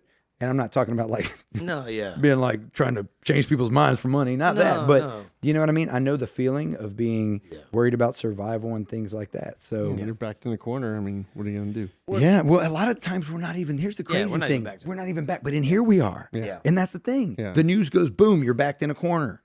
How better to control people, right? And like I said, I don't know. This sounds like some conspiracy thing, but I don't know what the fuck is true. I don't know what they're thinking. But I see it. It's kind of obvious, right? Like they're always preaching fucking scared. Yeah. You know how long I drove down fucking Beltway 8 with the fucking COVID code red alert, boom, boom? Oh, man. I remember I those said, days. don't you fucking think we know? Can't you? How about you put up some health tips, bro? How about you get some vitamin D, do this, do this. Yeah. Oh, but you know what I'm saying? Give us some fucking good news, man. There's no good news. No good. There is so much good news, and it's not on the news. But it's not on the news. It ain't on the fucking That news, don't man. sell. That don't. It doesn't sell. So yes, your question. I mean, yes, I would agree. If you asked me, like, if I had to put my money on it, yeah, dude, it's a fucking design. Absolutely. Sure. How else do you control people and do this and that? I don't blame them. I don't demonize anybody because there's no them. Sure. We're all just fucking people. We're all just Part of this system that we got caught up in. We got caught up in. I agree. And we made the system. No, man, I had somebody ask me the other day because I work in the plants, right? The chemical plants. And that's pretty much what you do. If you grew up out here and you're not going to college, you want to make good money. You know, we know that. We're an industrial town. We're an industrial city. Anyways, the point is, someone said, man, how could you work for a plant when you know that they're kind of part of like the whole environmental crisis and parts like that? And it's like, though I understand where they're coming from, and I could probably give them 1,000,001 reasons how the plants are doing whatever they're doing to minimize environmental impact. The fact still remains, man, like if we didn't have them, the world would be at least a little bit healthier. Of course, we wouldn't have the plastics and we wouldn't have all the stuff and all that stuff and everything else, but I think we'd still figure it out. But regardless, my answer to that was, I kind of feed my family. You know what I mean? Yeah, You got to yeah. find a way to feed the family, and this is Yeah. it. And so you're right. You might go against what may be considered morally correct, or go against some of your own little values just to provide and just to survive. Just You to know what I mean? survive. Which, how can you be blamed for that, man? You Yeah, can't. you can't be, and so that's No. why you say you can't sit there and point the finger at the them. We have a lot of songs that we write that talk about the them, and I think what we try to talk about is whoever might have orchestrated it from the very, very beginning, the very top. And I don't know who that could be, but it's always the power structure and the power struggle, and then to keep everyone in line. And it used to be things like religion. Religion was a way to keep people in line. Eternal damnation, would scare people. And What better you know way what to I mean? terrify? You a know what I human mean? being? Yeah, exactly. Right. Yeah, Exactly. absolutely, man. And now that's morphed into whatever it is now. Things that they tell you you're supposed to have and you're supposed to do to be considered successful or whatever. I don't know. I think you're absolutely right, dude. But every piece of that. Here's the thing: we were talking about AI earlier, right? No, yeah. But That was pre-show, but yes. here's what's really weird, dude. Yes, pre-show. Here's what's really weird. Like all of that stuff that we're talking about is us. Like Yeah. we're doing it. So like even like people have been talking about the doom and gloom on the AI thing, right? And all the stuff, and then like how bad social media is and all these things, right? people created it. Well, here's the crazy thing, dude. I was sitting there and I was thinking about it the other night. I was like, man, talking about all this fucking Terminator shit happening and all this stuff, right? Whatever's going on. And I thought, this is wild. Like, I have this thing right here, this little phone, right? Yep. And I thought, dude, we could stop the whole thing by doing this. Ah, But everybody would have to do it. yeah. They I'm would. not saying that's the thing to do. I know that there's way more to it. You got electric, but there is all this system that keeps us, where we're at. Yeah. I get it. Yes, I understand. But just the fact that if everything went out, it would just like be back to this like primal thing. There'd probably be a lot of ugly shit happening. There would be. Woo! There would be, I mean, bro. you see it whenever storms come in and shit, man. It'd be Yeah. brutal. I'm not saying it'd be better. I'm saying that threat, that thing, is literally this thing that we have, like It's like a byproduct. you just like stop it. It's crazy, but it all comes definitely from a deep down, I think, place of the human being wanting to survive, be safe, be loved. you know? Yeah, and we've designed our societies in such a way, and our lifestyle and our way of life in the first world countries, right? That's all we can speak on, right? Around that, or necessarily this, but just technology. I'm just gonna call it technology. All right. And you're right. If we did cut it out immediately, I think there's been some, hypothesis on it, but there would be like within the first 6 months, I don't know, something like 80 to 90% of the population would just die. You know what I mean? I'd Because imagine, dude. because here's the thing: where do we go to get food? Where do you go to get food? Where do you go to get Sick people on certain machines. types of medications? and Somebody stuff? dying. Oh my Oh, God, yeah, yes. it's done. No accountability. I mean, Nothing. You just go. That I think we've done beautiful shit with it. We just Yeah.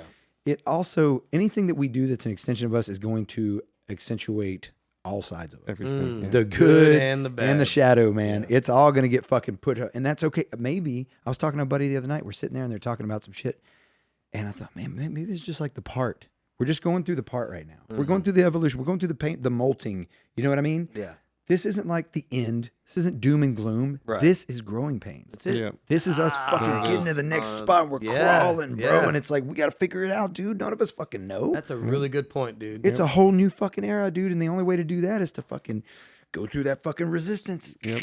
You know what I'm saying? Yeah. Live and learn. So, yeah, dude. So I think that that's where we're at. I have no idea if that's the truth. And none of us do. No. So if I'm going to propose my own fucking future, then I'm going to go ahead and shoot that one out there because it at least is inspiring. It's No, a little, no doubt, it's a no little doubt. hopeful. Yeah. No Yeah, doubt. man. Yeah. It's And like, if you're gonna let's err on fucking go. something, why not err on the positive? Right. Yeah, You know why what I not? mean? And because we don't know, and Yeah. and also at the same time, what if we all maybe started thinking like that? Yeah. Then what happens? Then shit starts to change. Yeah. You know what? And we start to do things differently because it's like, oh, this is part of that. Yeah. Instead of, oh no, based on how we're seeing the fucking world, that's how we're gonna behave. That's Right. how we're gonna respond and act. That's how, and You that's know? what's funny is that's how a lot of people like. Okay, so yesterday there was a mass shooting, right? Okay, and mass shootings are a big topic here, especially in America, right? And so a lot of people like to say that the mass shootings are a product of some people watching all of the doom and gloom or the Sure. new or whatever it is, and then taking, rather than erring on the positive, taking that and spinning it and going and being affected by it and influenced on the negative, clearly. Sure. Because they went to this extreme. You know what I mean? To where I'm just gonna go in there and just try to take out as many lives as I can. Right. You know what I mean? And that's, I don't know, man. And then that, of course, it's crazy because it's like a cycle. It just feeds back into itself. Now, people like us watch and go, oh, another mass shooting. Oh, it just spells out how, you know, How bad the world. how bad is. the world really Yeah. is. It's the end times. Here we are. You know, just I mass think shooting that after those mass things shooting. that hits something in a person, man. For a person to have to do that. Now, I can't claim to understand someone who's gone through that, Right. who's done that, not gone through that, who's done that. Yeah. I don't know what's going on in their head, Right. right? But it hits something in a human that's been dormantly waiting for that. Like, you know, it's something triggered you.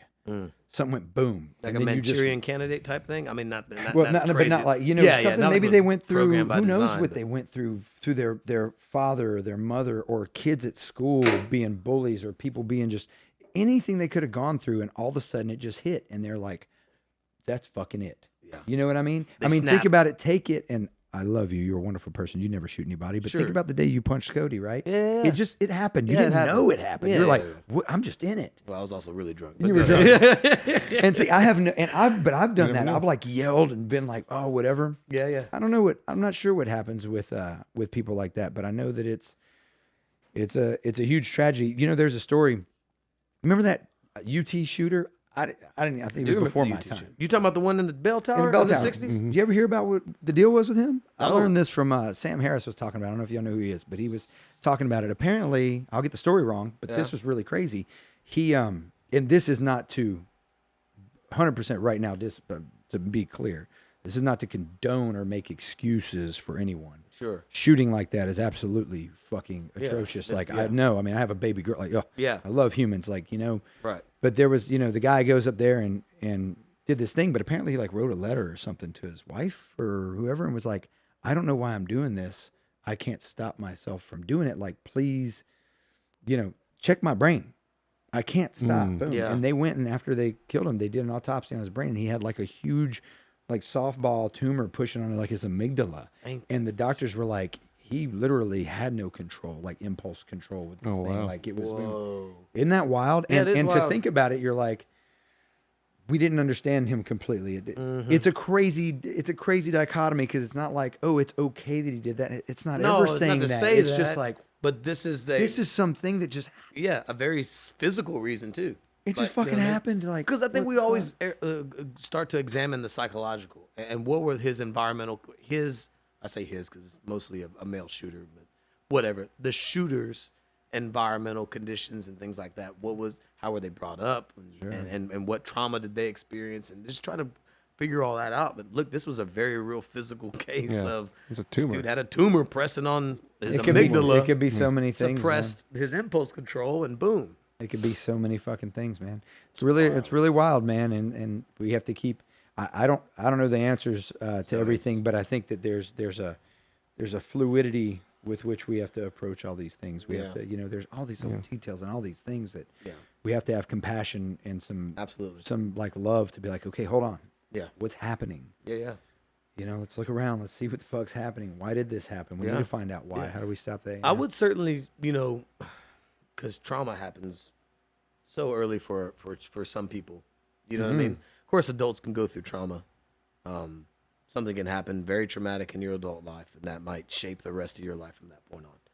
But you got these children that you could really, and that's why we always try to reach out to the children. That's why programs like what you're doing is so important. That's a very positive thing, and Yeah. especially in children's life and their development. And I would try to say, man, like, let's stop the bullying. You know, let's let these kids, man. They need to. These kids who are scared for their own survival and their own like safety, just going to school. You know, just let that be. You know, your inspiration to just be kind to everyone. Then, you know, and to reach out and stop bullying when you see it, because you might push this kid to the edge, man. Whoever the hell's getting bullied has finally had enough of it. Yeah. And just says, all right, I'm done. I'm coming after you. Yeah. You know what I'm saying? And whoever's in my way. And Yeah. it's like, you know, you could try your best to just try to reach him at that level. And I would say, you know, as as a parent, I know the kids are saying you don't even realize it. To our generation, y'all didn't have mass shootings like this, and we didn't. I guess 99 with Columbine, and we didn't really deal with it at the rate that they're kind of dealing with it. And though we didn't deal with it like that, at least at their level as kids, dealing with it as a parent is, I would say, equally, if not more, terrifying. Oh my because that's your God. children, dude. That's your That baby. is a parent's worst nightmare, is losing their kids. Yeah, And I damn sure don't want to lose them to a freaking mass shooting. Yeah, You know what I'm something so saying? senseless and something you can't even help. Yeah, exactly. So you're right. I don't know what the answers are, but we can try to just do the best we can to infect that positivity. Sure, man. You know? I think it starts with the level of the individual, man. It's the individual. It's finding a sense of, and like I said, dude, I am not qualified to speak on this shit at all. Like, you know, but these are just things that I see. I'm just sharing my view. It has nothing to do with, facts that, anywhere. It's just my view. But I think that it starts at the level of the individual, man. Yeah. If we can find our worth, our sense of worth, maybe we don't look to bully other people, things like that. I had a really cool to kind of brighten up the experience here. So I got down that hole. But the other day we got called to go do a talk at a school, man. They're having the STAR test, right? I'm Yeah. like, Oh, yeah. Okay, the STAR test thing, cool. And she's like, hey, we need to have them, can y'all do a motivational thing? And it's like, I'm like, yeah, fucking awesome, dude. We'll come and motivate them for the STAR test, right on. Because the teachers are This is a Pearland school, by the way? Yeah, it's Pearland School. Oh, cool. So we get called quite a bit to the schools for that, and they're just awesome, man. These teachers work so hard, dude. I mean, they're awesome. They're good people, man. Those Yeah. schools are good, man. Those ladies Yeah. are super rad. But I go in there, dude, and we have this, we go in, and one of the things I do is, like in martial arts, you see them break boards, right? Right. So what we do is we use boards to represent a challenge. Mm. So, and breaking through a challenge. Mm-hmm. That's what it is. So I tell people when they first come in, I always have like my kids break it. It's a confidence board. It's very, very small. Like you're going to break it. Yeah. It might take you a few hits, but you're going to break it. Yeah. But I explain to them, I'm like, you're going to run into hard things in your life. There are going to be challenges and difficulty. And No doubt. if you run from it, you're running from your dreams. You're running from what's happening. But if you go through it, you're going to be stronger on the other side. Like you got no choice, man. Like you run, you're going to get weaker. You go through it, you're going to be stronger. Right. And so I tell them the board represents that. So I want you to focus, boom, boom. Because a lot of times they walk in, they're like, I can't break a board. And it's like, yeah, you thought you couldn't. And then here you did, right? Yeah. So anyway, at the school, we do a presentation, do all this stuff, get the kids fired up and stuff. And then I tell them about the board, right? And I pull out a board, dude. And it's got STAR written on it. Yeah. And I'm like, all right, guys. I was like, I've been watching. I'm looking for somebody who's going to come up and break this board, And there's a few of our students are in the crowd, and one's wearing our hoodie. Oh, yeah. And I look, and I don't know how if she's a popular kid at school or something, but she doesn't strike me as one. She's an awesome kid. I fucking love her, dude. She's Right. so cool. But I don't know. She doesn't strike me as the popular. Knowing kid. how, school And society, knowing how the kids dynamics. are. Yeah. And two of my instructors come up and they said, hey, you should call her up. And usually I call somebody who isn't our student, And I was like, all right, I'm going to call her up, man. So I call her up and I'm like, who knows her, dude? And everybody's just like, man, they're raising their hand. And we're just, you lucky kids. This is one of the coolest kids. And they're all just looking at her, right? Yeah. And so then I have her smash the board. And she's already done it. So she already knows. She's like, yo, Yeah. let's do this. Yeah. I hold it and she plows through that thing. And everybody's like, yeah. Give her the board, dude. And she's just like, she goes, sits down, right? So like the next day, her mom comes in to the school, man. And she's like, I just want to thank you for what y'all did. Dude, yes. She goes, she came home. I picked her up from school and she goes, Mom, I'm like the coolest kid in school right now. And I was like, when we talk about little moments, Yeah. who knows what that fucking moment It's gonna do could for have done for her. the rest of her life. The rest of her life, she might go, you know what, dude, I got this thing, And then when somebody comes and bullies, it's like she knows. Boom, like, oh man. Yeah. I tell her, dude, that's You're just not somebody gonna- talking, speaking words, man. You're not gonna bring me down. I know what I'm Remember, worth. I always tell him, dude, I got this from a guy I've learned a lot from, but he's like, but it's like, look, if this kid came up and you speak English and he started speaking Chinese to you, Yeah. would you be offended? Nah. You wouldn't know what the hell he's saying. Yeah. So he's just spitting sounds at you, man. Yeah. Get rid of it. Until his hands are on you, you got no reason to. And then that's why we're here. And that's why we're here, Because baby. if he puts hands on you, you're gonna do. Because you respect yourself Yeah. and nobody touches you like that. Absolutely. And that's just that. You can warn them. You can, hey, but no, absolutely not. So stuff like that's cool. I think really, really one of the things with the kids going through that stuff is going through that difficulty and finding that they can succeed. And then Yeah. you're like, dude, it's great for adults. Yeah. Look at how much fucking jujitsu's changed so many grown people's lives, man, from going in there and going through these challenges and doing all this stuff, man.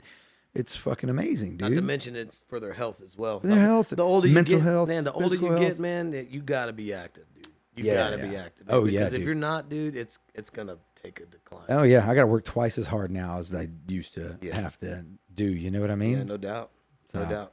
Sean, can I ask you something real quick? Can we take a little break, a little pause? But while we do, I was hoping we could watch one of your videos from Anova Skyway. Dude, we totally have to talk about if we have time. Yeah. Okay, I'm good for whatever. Yeah.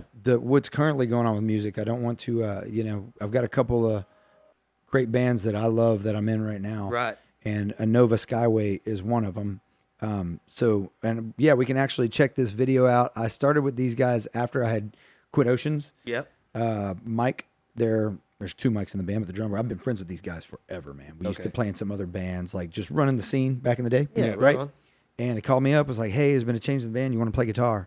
And I was like, you know what? Let's check it out, dude. So went Yeah, in there, yeah. and it's been different from anything I've ever done. Yeah.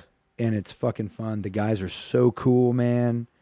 Real It's just quick to get the fucking rad. timeline. This is I know you said it's after Oceans, Yeah. but after Oceans, even after that inner fire. Yeah, so the I was beginning of about inner fire. So now this is a year current. and a half, probably, or 2 years into having opened Dinner Fire. Yeah. I had gotten, I think we got through the COVID thing. I was post COVID. yeah. So it was through all that stuff, and then they hit me up, and we started jamming after that. I was You're like, important. You got time now. I can't tour a bunch, Sure, but sure. I can commit a day a week or something. They're like, dude, we can't either, man, but we can do some touring, just not 3 fucking months, 4 months at a time. You know what I mean? Right. So that's where it is, man. Old friends, this is good stuff. We got a couple of What's the name of the song?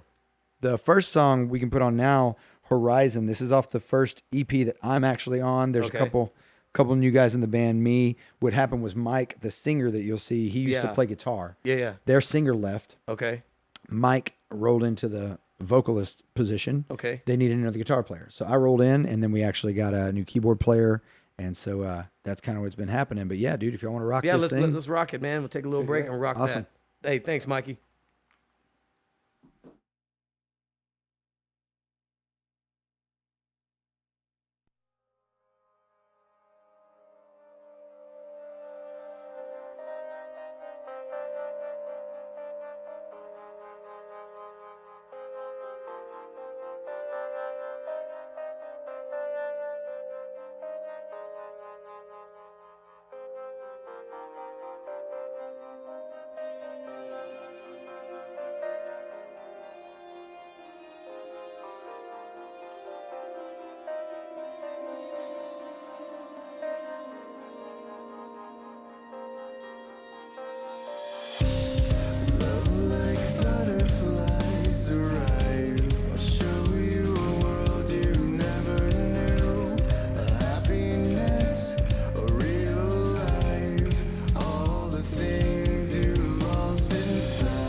The stars shine for you. And down the end. Stars shine for you. And down the end. Stars shine for you. And down the end. Stars shine for you.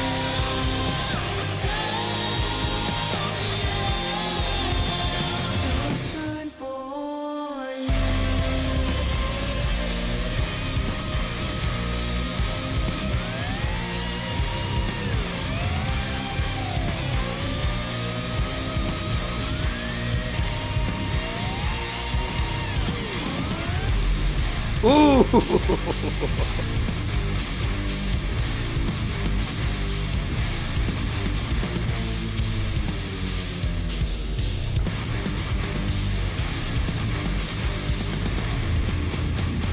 Oh yeah. Yeah. Oh yeah. That was good. Nice and heavy. I Nice love and I love heavy. outros, man. That outro was killer. Yeah. Thanks, man. Right on. Something of The thing that's little different. ver-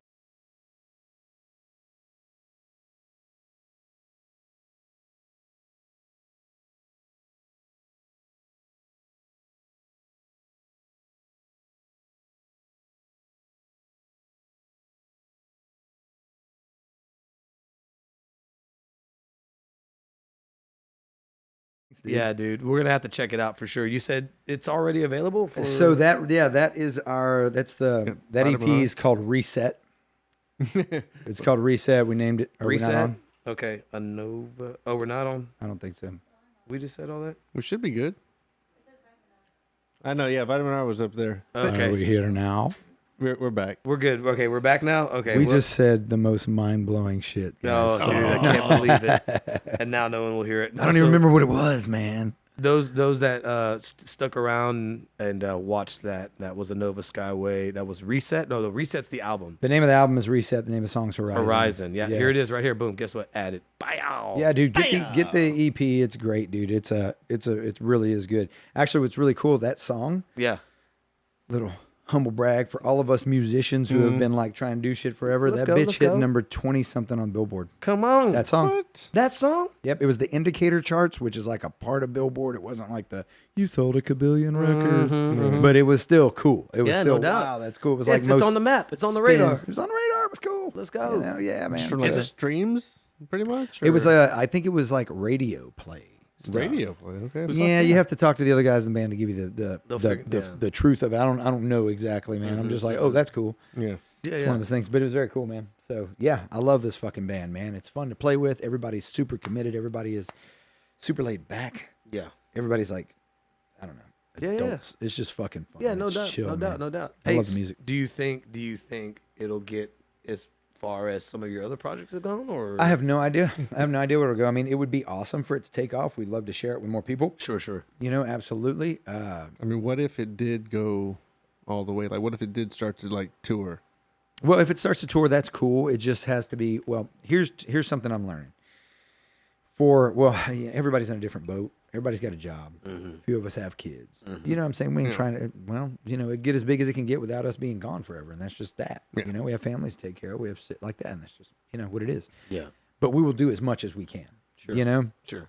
And for me, one of the things I've learned over the past couple years is I was always on the mat, kicking and punching, teaching. Right? That's what I did. Right. I realized after opening a business that there is, I'm not going to say irresponsible because that would be judgmental of people who don't do it, but it is a wonderful thing to set up your martial arts school, your corner store, your whatever your business is. That is a business. And they be hands off. Be able to, if I end up in the hospital for 6 months, Yeah. all my employees aren't going to be out of a job. Right. Right. Because yes, hands off, because so it operates. You don't want, for me, I'm trying to get to where there's not one person who is in this key spot that can't be replaced for a while if they're out. Right? You know what I mean? Because if you have like one guy that can only do it and then he's gone, nobody knows how to do it. That's a recipe for failure. Is that you how know? Mike Tucker set up USA Karate at one point? No, no. I mean, I don't know. Maybe I'm not sure. I mean, I was running it when he was in the hospital a lot. I was running it at that time when he was sick. Yeah. So no, yeah, he did great. He actually could. You know what? Let me clarify. Yes, he did. Yeah, because it's still going. Absolutely, he did. Yes, because it's still going. It's So still going. absolutely, he did. I was hesitant because he was always there as much as Yeah, he could be, I see what you're saying. and so I thought he's always. But it was just Yeah. because he wanted to be. Right. And so yes, absolutely, he did. He taught us so much. I wouldn't be able to do what I do without what he showed me. Without him being like, "Hey, I'm gonna be out for a while. You're gonna have to do all this stuff," and I'd be like. Yes, sir. Show me what the hell I'm doing, man. Let's go. So yes. So that said, I should be able to, step away and do that, and tour like that. But I'm not sure that can be said for everybody. And so we got to respect each other. And course. it's like, let's just make fucking badass music, share it with as much as we can, and No fucking pressure, rock, and there's man. no pressure there. Then, oh, we're like, we need to get signed. We're doing everything Well, we we can to are in talks with a label right now. Well, that's cool. Who wants to sign us in June? Hell yeah. We'll see about that. We're still kind of on a thing. Man, was that Yeah. supposed to be public knowledge? Sorry, guys. Oh damn. I don't know. I didn't name nobody. I will say this too, though. We probably have like 5 views, so That's okay. You 5 motherfuckers, shut up. shut the hell up. Well, cheers, congrats. Yeah, so we'll see how that goes, Let's do man. that. Cheers. That'll be rad. Lady seems cool as shit. From afar. Oh no, we'll bring it in. Skadoosh. That's my brother. Right. That's my brother. So yeah, I got him rocking with those guys, man. It's been fun. And then so we share a space with Sound Barrier, which is my other band, which is Keegan and Anthony from Right.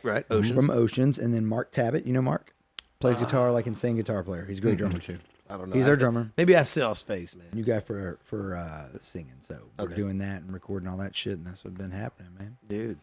That's the goods, baby. Yeah. And then I get a fucking call from you guys, from Cody, and be like, "You want to do a podcast?" Man. What the fuck am I gonna talk about for 3 hours now? Can't shut up. No, baby. dude, we That's got it, man. I think we've been going pretty like a- strong now. Mike, you got a count?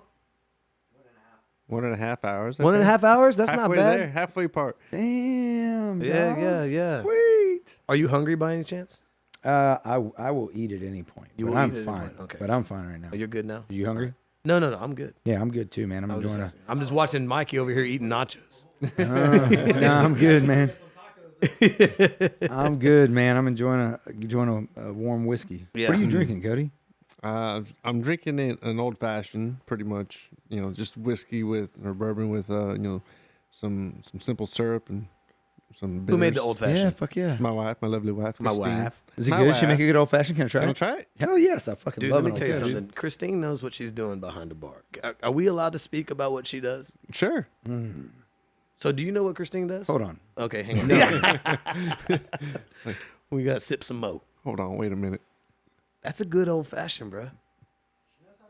Christine, that is a fucking fantastic old fashioned. I always drink old fashions. That is a fucking perfect old fashioned. Don't some old If you had the fashions- black candied cherry, in Yeah, there, that'd be the right. last. Yeah, we do have some of those, and we do have the fat ice cubes, and we do have like the the oranges you can put around the brim. Right. But maybe what's so special about that is it's not overdone with all that, because that is fucking good. yeah, just simple. I like mine simple. That's better. I mean, that is like amazing. Good. So what's Christine do? So Christine is a general manager for. The Rue Pour. There it is. Thank you. Oh, right And on, I don't yeah. speak about her. She's got her husband right here. He can speak on her. But yeah, Yeah, she's at she does a lot right for the company as far as wine. She's a wine connoisseur. I think there's a certain not degree, but certain classification you can get as far as your knowledge of wine. what is that called, dude? A sommelier. Sommelier. Sommelier. Ooh, Yeah, that yeah. sounds fancy. Hey, as it is shit. fancy. That's some French she's shit. not a sommelier, shit. but Right. she's looking to get to that level. That's amazing, by the way, to get to that level. Yeah, and then of course her whiskey and bourbon knowledge is on par with the tops of everyone else, I guess, at the company. Yeah, that's badass. Yeah, they hold whiskey classes, teach you about different whiskeys and bourbons and things like that, wine, dinners and things like that, pairings and whatnot. So I mean, yeah, definitely on the higher end of the alcohol, connoisseur.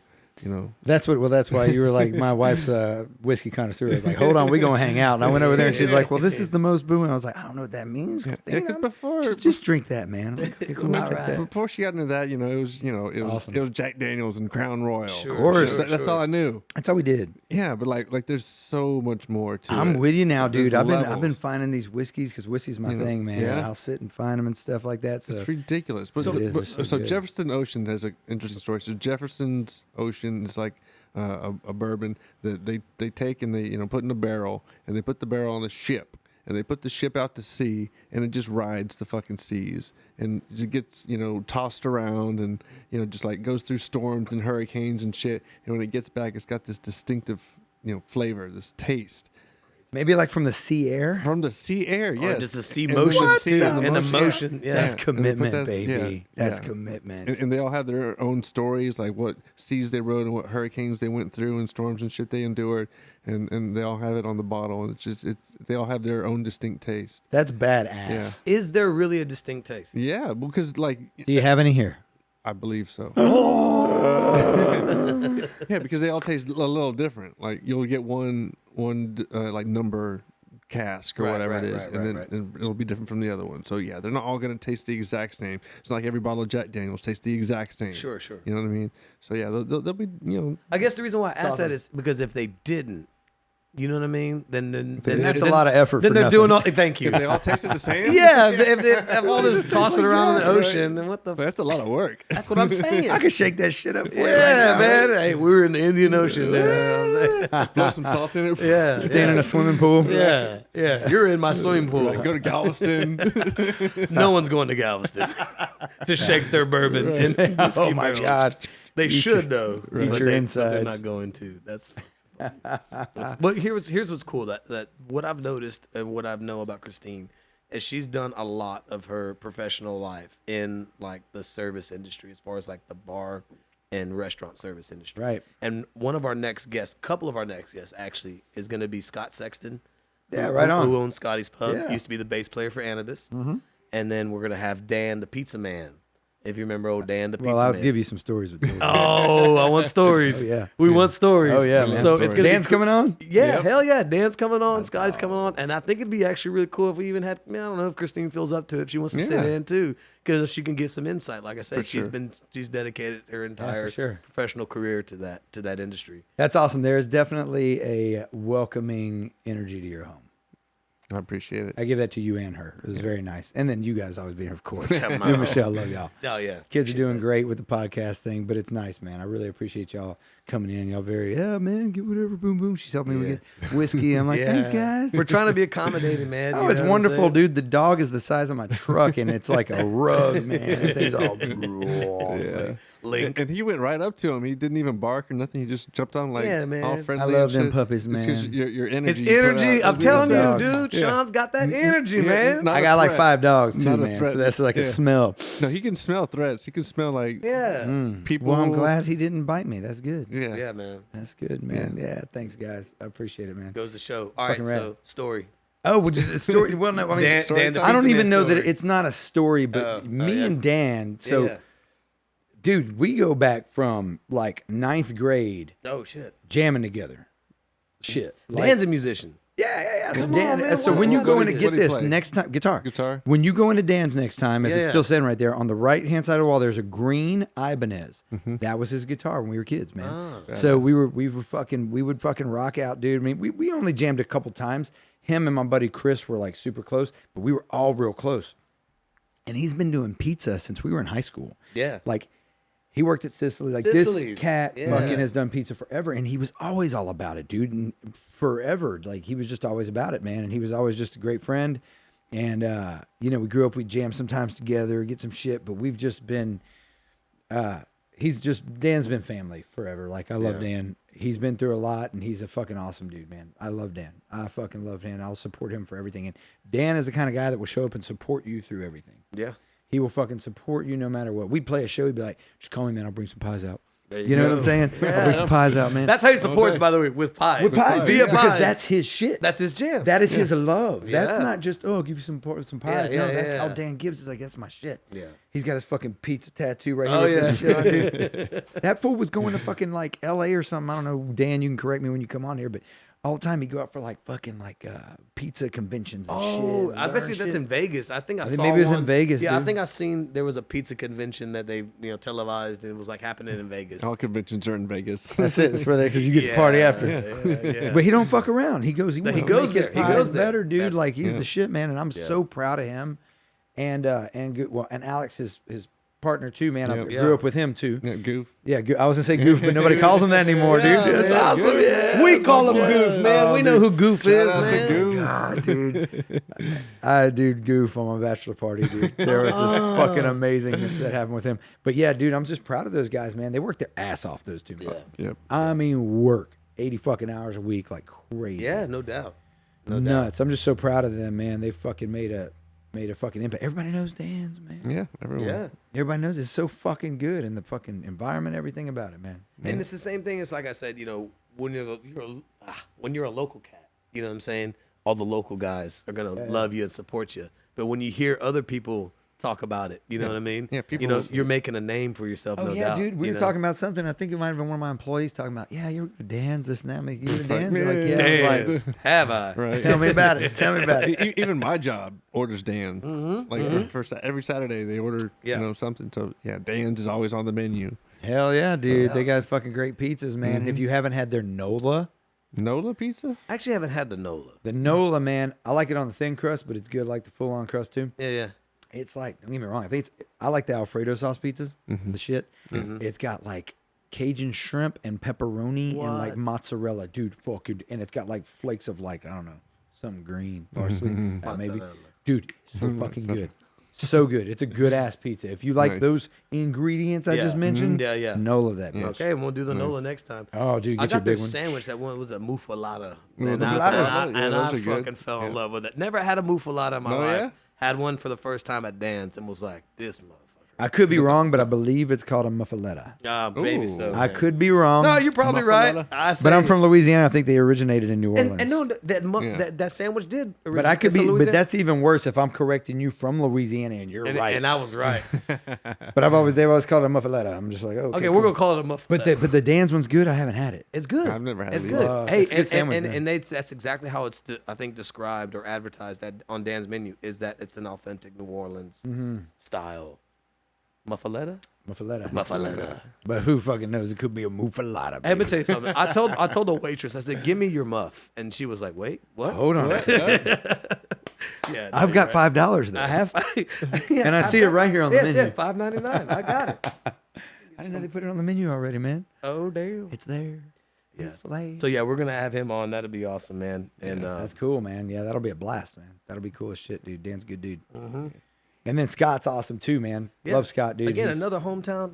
You know, Hometown hero. He's done Yeah. great, dude. Yeah. I love seeing my cats, man, that have done so good, man. In fact, me and Dan and another friend of ours who've done our own shit, we all met up by accident one night. I was having a beer somewhere with somebody else. I think maybe this one guy was me and my buddy were together, and then Dan walked in to deliver a pizza or something. Which Yeah, I'm yeah. like, Dan, why are you still delivering pizza? Right. Yeah, he does. You know what I mean? He does. But like He's you the said, shit. 80 hours a week, Yeah, working that's hard. That's my boy.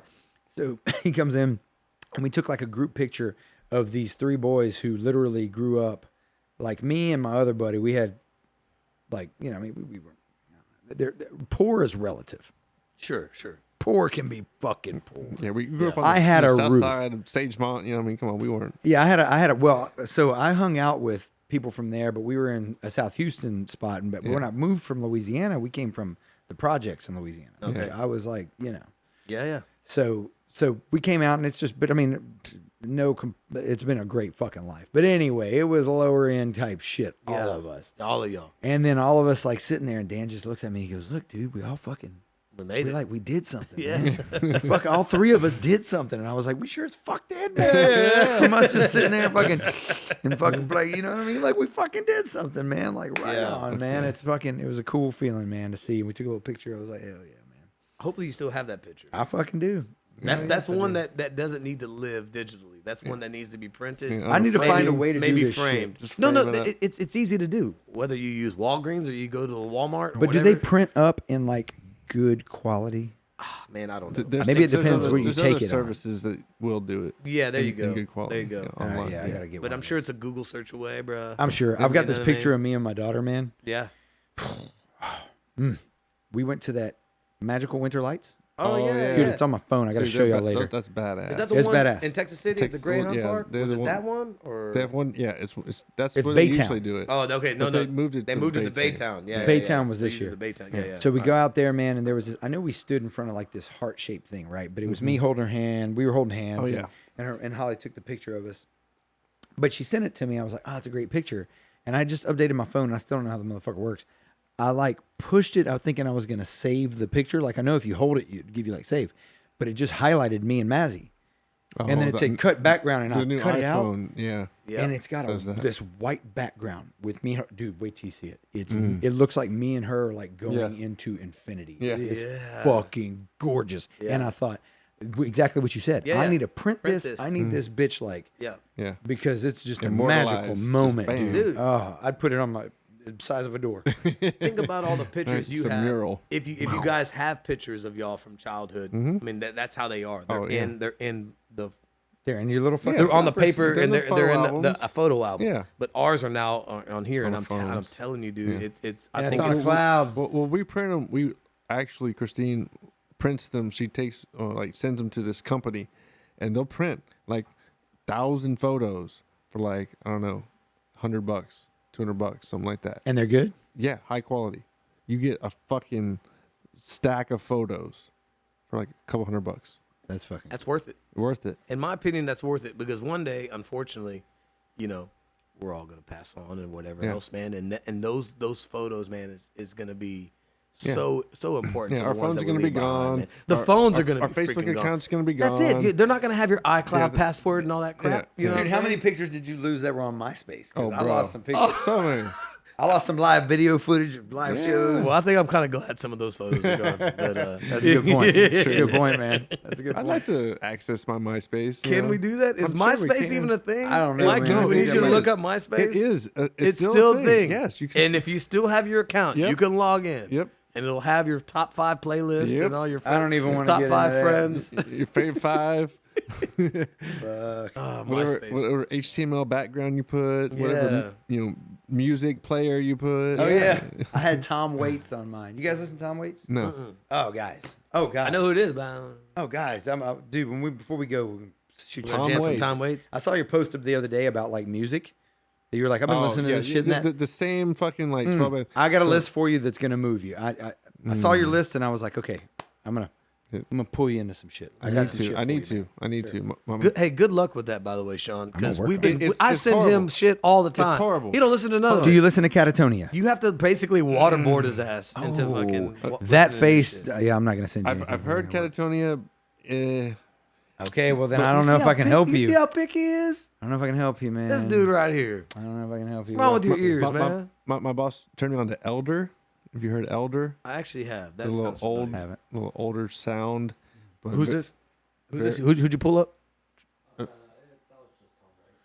Tom Waits. Tom Waits, baby. Tom Tom Waits. Waits is absolutely fucking brilliant. I feel like dude. that's some old school stuff. It Is sounds like Waits Tom old school? Petty. Tom but it's has not- it's Tom not. has is a multi. I mean, he is a multifaceted human being. Tom Yeah. Waits is absolutely brilliant. You want to talk about a brilliant artist? Yeah, yeah. Period. You've seen him. He's in movies as little extras, as an actor in little extra parts. on. Sometimes. Every time I see him, I'm like, it's fucking Tom Waits. He's yes, dude. Just Tom shows Waits, up? His voice is unmistakable, dude. Like what just- song? What song? Cool. Let's play. We're gonna my play a song. favorite, my favorite Tom Waits song is called "Bottom of the World." That's just my favorite. That's not everyone's, but "Bottom of the World's my favorite Tom Waits. Check that. song. Check that one out for us, You can Mike. try. You can find that guy on there. Tom Waits, Bottom of the World. You can leave us live too. We'll try not to talk during it, but if there's something that we want to say, we'll talk. Hey, you know what? You could probably get through. How long's the song? Hey, you could do like a minute and a half of it. You'll get the feel. All right. Do a minute and a half of it, and we'll call it. Just All right. so we don't take the whole time on it. But that way, if anybody is listening, wants to check out Tom Waits, this song to me is just the shit for Tom, man. No shit. And also, you know what everybody out there needs to watch? Not needs to, but I would suggest because I just watched it the other day and it blew my fucking mind. You have Netflix? Yeah. Netflix. I think it's called A Trip to Infinity. Trip to Infinity.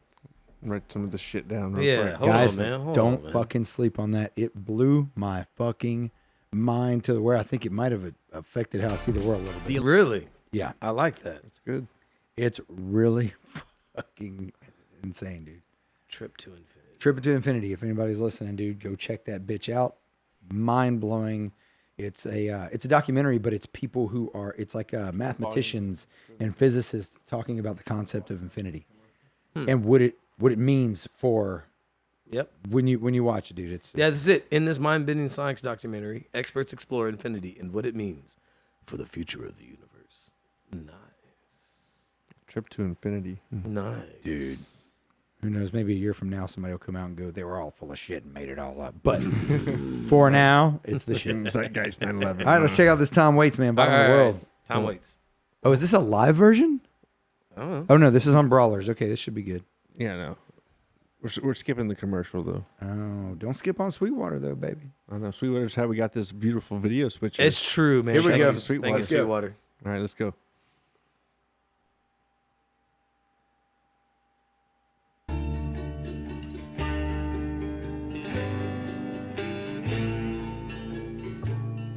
My daddy told me, looking back, the best friend you have Another lyrics. is a railroad track. So when I was 13, I said I'm rolling my own, and I'm leaving Missouri, and I'm never coming home, and I'm lost. And I'm lost, and I'm lost in the bottom of the world. I'm hanged up to the bishop in the barbershop line. I'm lost at the bottom of the world. Satchel pudding and Lord God knows. Sitting by the fire with a busted nose. That fresh egg yeller is too damn rare. But the white part's perfect for slicking down your hair. And I'm lost. And I'm lost. And I'm lost at the bottom of the world. I'm handcuffed to the bishop in the barbershop line. I'm lost at the bottom of the world. Yeah, man. All right. Yeah, man, you kill it. That's raw, dude. Dude, Tom is he's a storyteller. Yeah. When you listen to his music, it's not just music. He's a storyteller. Like some man. Bob Dylan kind of shit. And he does everything. He's got all these crazy instruments he uses. Bob And you Dylan. listen to records for him that don't sound like this. Right. There are records of him that sound completely different. Really? So He's incredible, Because dude. this has got like a folk vibe. This has to this it, folk you know what I'm vibe. saying? That record's Americana, really whatever. geared that way. Yeah. But, But so other Tom. yeah, man, you can check out. There's a lot of Tom Waits, man. It There's a reminded me lot. of like Come See My Dead Person. Remember that? Oh, I loved those boys. guys rock. A Sunday morning dry today. It's back Oh, my again. God. That was my favorite one. Actually, we tried to get Matt to come sing for us for Lao Tzu. Oh, from the yeah, old yeah, band. And he yeah. came out a couple times, whatever. But something happened where we couldn't do it or whatever. Yeah. But it was I love those guys. those guys rocked. Oh, they were my favorite Houston band. Back when Yeah, they were around. I back was like, then this is the when they best were- band in Houston. And you know man. what's so cool? I'm so glad and I'm very thankful. They have left their stuff on iTunes. Mm-hmm. They've yeah. left it there. And I'm glad they have. I I'm love sure that it's on thing. other streaming That song, The platforms. Rose. The If you want Rose. to go back and listen to that. Hey, can I Yeah. make a request? Yeah. Christine, I know you're in the living room. I don't know if you can hear us, but Uh-oh. one of these old fashions. Oh, here it is. Another old fashioned. I'll text you. If you would, if not, it's totally okay. I don't Yeah, want to. yeah. I don't want to ask you for Nah. to do work while you ain't at work. Yeah. But this is amazing. I've That been was thinking good, about wasn't it? Oh my god. Do you want the black cherry in it? Oh, you ain't got to do all that. You can make it just like it is. Don't go Okay. out of your way. I was going to say, he said they got black cherries. I'm pretty sure. Christine's out doing I some don't other keep shit stock right of now. them. I don't keep stock. I'm just. Yeah, I know we usually keep a stock it. of them, but Oh man. you never know. It's not because you do it. It's not because of me. Yeah. Yeah. Christine's make It's sure her. that it's got She's black got it cherries. up there. Yeah. she So what does have you cats been up to, man? What's been up with music on y'all's front, man? I'm curious about that. I know Yeah. y'all probably talk about it on here, but I haven't heard it. No, we don't really too talk much. about us It's- too much on it's here. Still, man. it's still in the works. I mean, we Yeah. we have an album we're writing, Mm-hmm. right? I mean, it's basically me and him. You know, Lane's obviously a little predisposed. San Angelo. San Angelo, 6 Yeah. hours away, tough to write. Yeah. Remotely. We tried it for a little while. It's just kind of tough.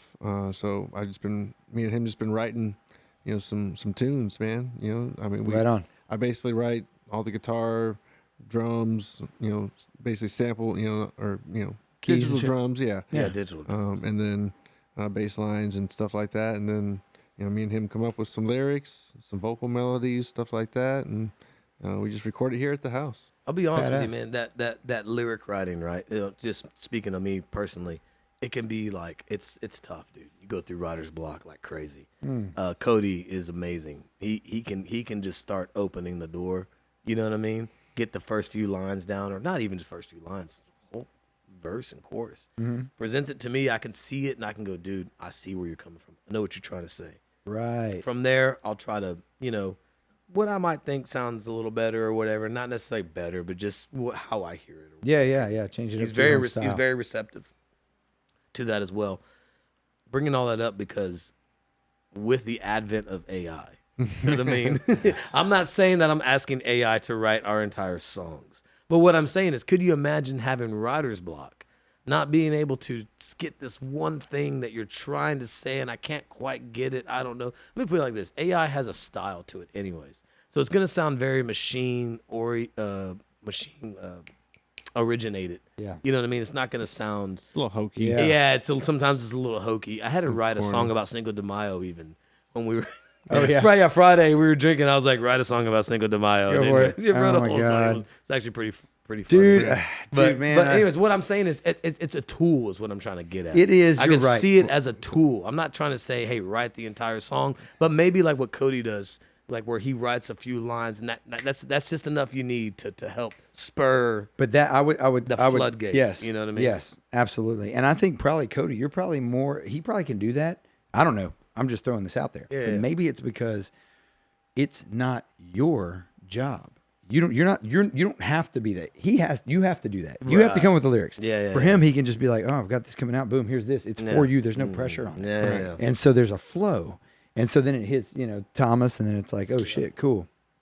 And then reposition your Sorry, chair. my bad. I got producer telling me to position the chair. Fucking around. My bad, man. my bad. So maybe that's why. But yeah, I mean, I get it, dude. That AI thing tripped me out the other day whenever I typed something in. I am just going to. I even got.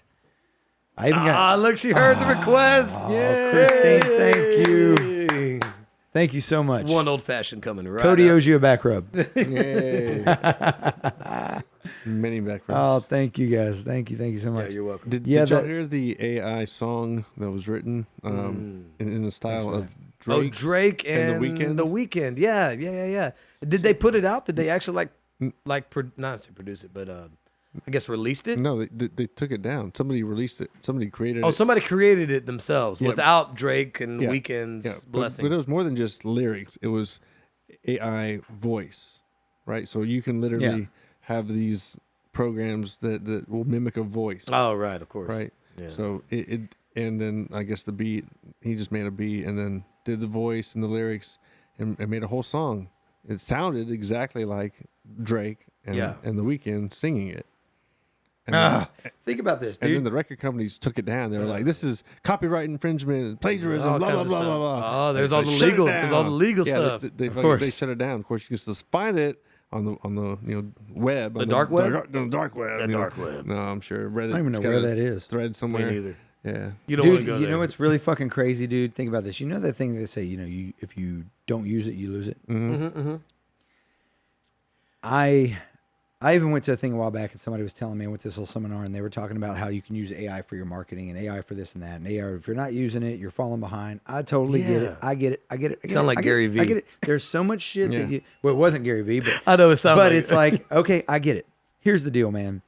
When we start relying on that, our ability and our tools are going to Yeah. deteriorate. Yeah, you're Our right. brain's gonna turn to But mush. here's the crazy thing, right? And maybe, but it's just coming to me right now. But think about this, dude. That computer, that thing is going to have the same information we have. Maybe it will continue to evolve and have original new shit. But maybe it won't. Maybe it'll just freeze it where we're at. Maybe there's a thing to being human that we have to continuously work that muscle. nurture. We have to continue some. We don't, man. The second I go and I say, "All right, I'm at the hard part. Bail me out." Mm-hmm. That's the board. Yeah. I stopped. Yeah. Instead, let me put 2 more weeks into just showing up. Read Stephen Pressfield's The War of Art. Read it. Read it. It's about showing up even through resistance. Resistance is that, oh, got blocked. Show up anyway, right for the trash can. Boom, boom, boom, right? Yeah. And that to me, I think we are saying that this is our voice. Right. Correct. If I write a song, I'm saying it's my voice. Yeah, yeah. Not AI. Not Fucking AI. Not AI inspired or I don't any of want to that. hear. Yeah, I don't want to hear that. I don't want to know. And I'm gonna feel it. Something in me is gonna feel it, or maybe something in me won't. Maybe I'll get hoodwinked. But I love knowing that the people. Music makes me cry. Oh, I dude. love knowing the people that wrote the songs that I'm listening to. That came from a human being who's been through what I have fucking been through or more. And that relationship between me and that person doing this and those people, that is fucking sacred, man. Yeah, man. And I'm not going to outsource it. Right? Yeah. And Thomas, I love you. No, judgment. you're right. You're But right. even with like, I've had them tell me I should do it for like my website and for like blog posts and Yeah. stuff. And I'm like, fuck that. Then not every genuine. blog post, everything's going to be the same fucking thing. I'm Yeah. just going to sound like that guy. Like, and there's no human here anymore. You're right. There's just the machine that gets you to come in so That I is can a make money. Damn good Fuck point. that, man. That is a damn good point. Yes, dude. Here's the fucking where is our fucking visceral roots, man? What are we? Right. We made this AI thing. Right. Cool. Yeah, yeah. And when we stop fucking doing that, you know, it was born from this thing. And when Right. this thing just gives up and goes, okay, take over. Yeah. What happens? What happens? It'll deteriorate. It'll atrophy. Yeah, it's It'll going to atrophy. And fucking what happens to our atrophy. kids, man? What happens to Yeah. our kids when they don't have any struggle? Yeah. We've already started to Yeah, see we it. can't- When can't they're tr- not okay with being bored. What happens to our What happens kids? when they're not okay with being bored? What Yeah. happens when their brains are so accustomed to constant stimulation, Constant stimulation, that bro. the real world no longer is pleasing? It isn't. Why are people depressed? I think maybe we just tapped on a little bit of it. Like Yeah. when we are so overstimulated, nothing tastes good anymore. Yeah. But this goes back so far, dude. Like my instructor, my karate instructor, gave me the Tao Te Ching by Lao Tzu when I was like 14. Mm-hmm. And I read it and I didn't understand what the fuck was happening, but I always went back to it. And there's a part he talks about, basically paraphrases like, you know, if you overload the senses, you are numb now. Nothing is engaging anymore. Yep. If we are overloaded, everything becomes dull. I mean, Maynard sang about it. What was that? Stinkfist? Over stimulating? Over. Yeah. Separate the body. No, from No, the that's body. not Stinkfist. Okay, my That's- bad. No, Stinkfist though. Oh, my Yeah. bad. But it was talking about like No, I know what you're talking about. He has that lyric that talks about, I remember the riff. Oh, fuck. It'll come to us. What's yeah. that fucking lyric? But anyway, that Yes. song is all about overstimulating Yes. your senses and you know, is there no subtlety anymore? Like No subtlety, all the stuff that we miss out on. I mean, think It's all about the just bam, thing bam, with bam. with like porn. Oh yep. Oh, damn. It is a completely everything. What Instant can stimulate? What can gratification. stimulate you after that? Yeah. And what do you expect from another human after you just watched that happen all the time? Then what do women become? Objects, of course. Objects. And then what do women think that they should be now? Exactly Porn stars. that. Now they should be like that so Porn that they are stars. desired by this human being, and then you lose that entire fucking thing. It man. gets even worse, dude, because you've got virtual reality and stuff like that. Oh God! Now it's a whole fucking. Yeah. All the senses. All of them. I mean, And then- and there's then- and then haptics what? now. You've seen Ready Player One. I know. Yeah. Oh, God. Oh, imagine I know that. you're going- Yeah, Imagine like a it's all suit. haptic suits and Oh wait! Oh my God! I just remembered that there's No, no, little no, people no, who no, might no. be Yeah, watching but this. we're not getting too graphic about it. no, the no. point But is- I think it's super important. And then Yeah. what chance does any human being stand against that? Against AI? Where are we just? Yeah, of course somebody's going to be depressed. Like, Yeah. of course I'm going to feel like I don't have any worth because everything's better than me.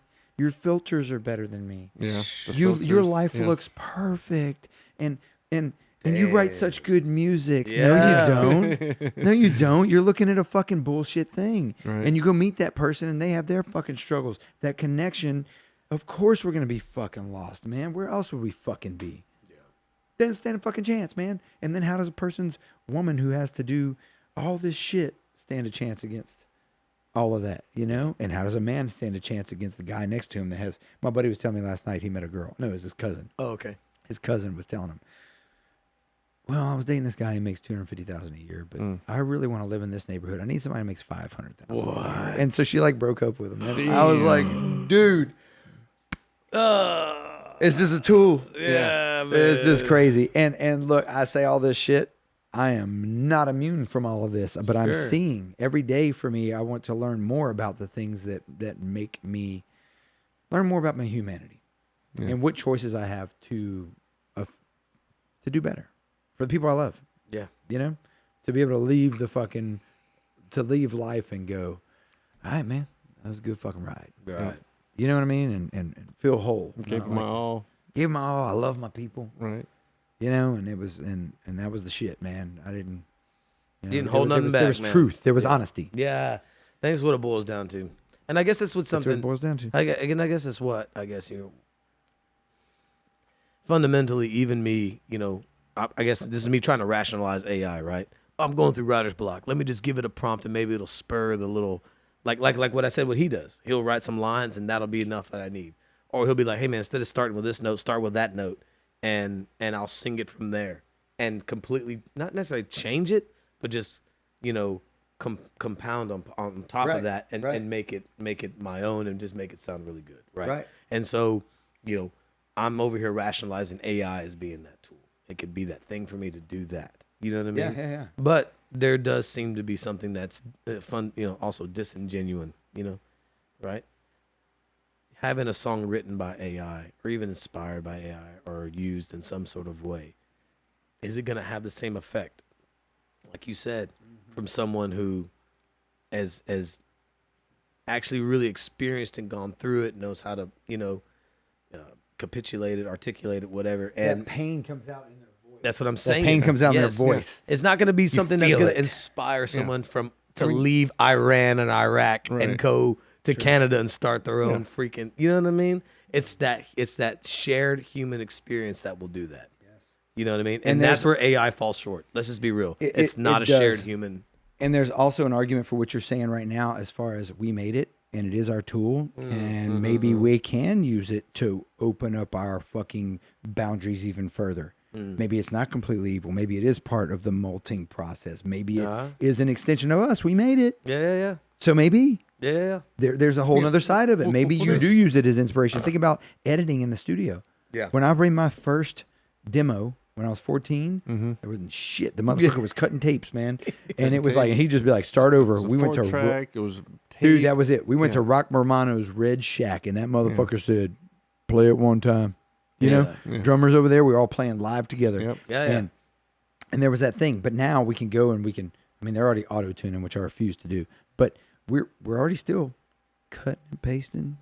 You know? Yeah. Oh, I already played the riff over here. Let me move it over here. Yeah, just You know what I'm saying? bleed it in, So fade it it is in, all yeah. tools, man. I don't know where it ends and begins. It's just I don't want any of us to lose heart. Yeah. Yeah. Let's use them. Let's use it as a tool, but let's not lose fucking heart. Yeah, don't use it for creative purposes where, our the left side of our brain is supposed to work, to be more creative and like create art. Like they have those AI art, things that Which AI art looks pretty cool. it does. The but digital AI Of art course it looks does. actually really cool. of course, yeah, but I what- bought a To Whom It May poster that they used using AI art, and that bitch looked fucking cool. yeah. And that's why I bought it, because I was like, this was used by AI art. It's To Whom It May. I fucking love these guys. I want to get this one. Yeah, they're great. You know what I mean? But But yeah, you know why they did it? I get what you're saying though. How They about did it because because they were like, yeah, let's Yeah. do this. It's ironic Yeah. though, like right? like Dexys is an amazing artist. no doubt? Right? So he could totally do something. But it's one right. of those things that's like, hey, Yeah. let's fucking hit it. They're fucking so cool. And I tell you what, love them. I know we were gonna have Dexys on. I guess something came up. Yeah. And yeah, you know still, what? still would like to. Oh, of course, yeah. This is definitely a his invitation is Yeah, always always open, open, yeah. always open. So hopefully one It's day we'll always get open him. AI. Hopefully we'll get him on here one of Come these come and have a days. chat, GP. too. Yeah, hey! I like that. Zinger. Dang. No, but you're right. And if he was to make a poster using his art, I would so buy that too, man. I Yeah. told him I was gonna freaking go to one of his shows. His I auctions haven't and shit. done one of that yet, man. I'm gonna make it a point, dude. I'm definitely going to one of his next shows. It was the what I get thrown off. Oh yeah, you're saying yes, where we're trying to be creative and we need to use the left side of Yeah. our brain. Let's try to keep that part human. Right.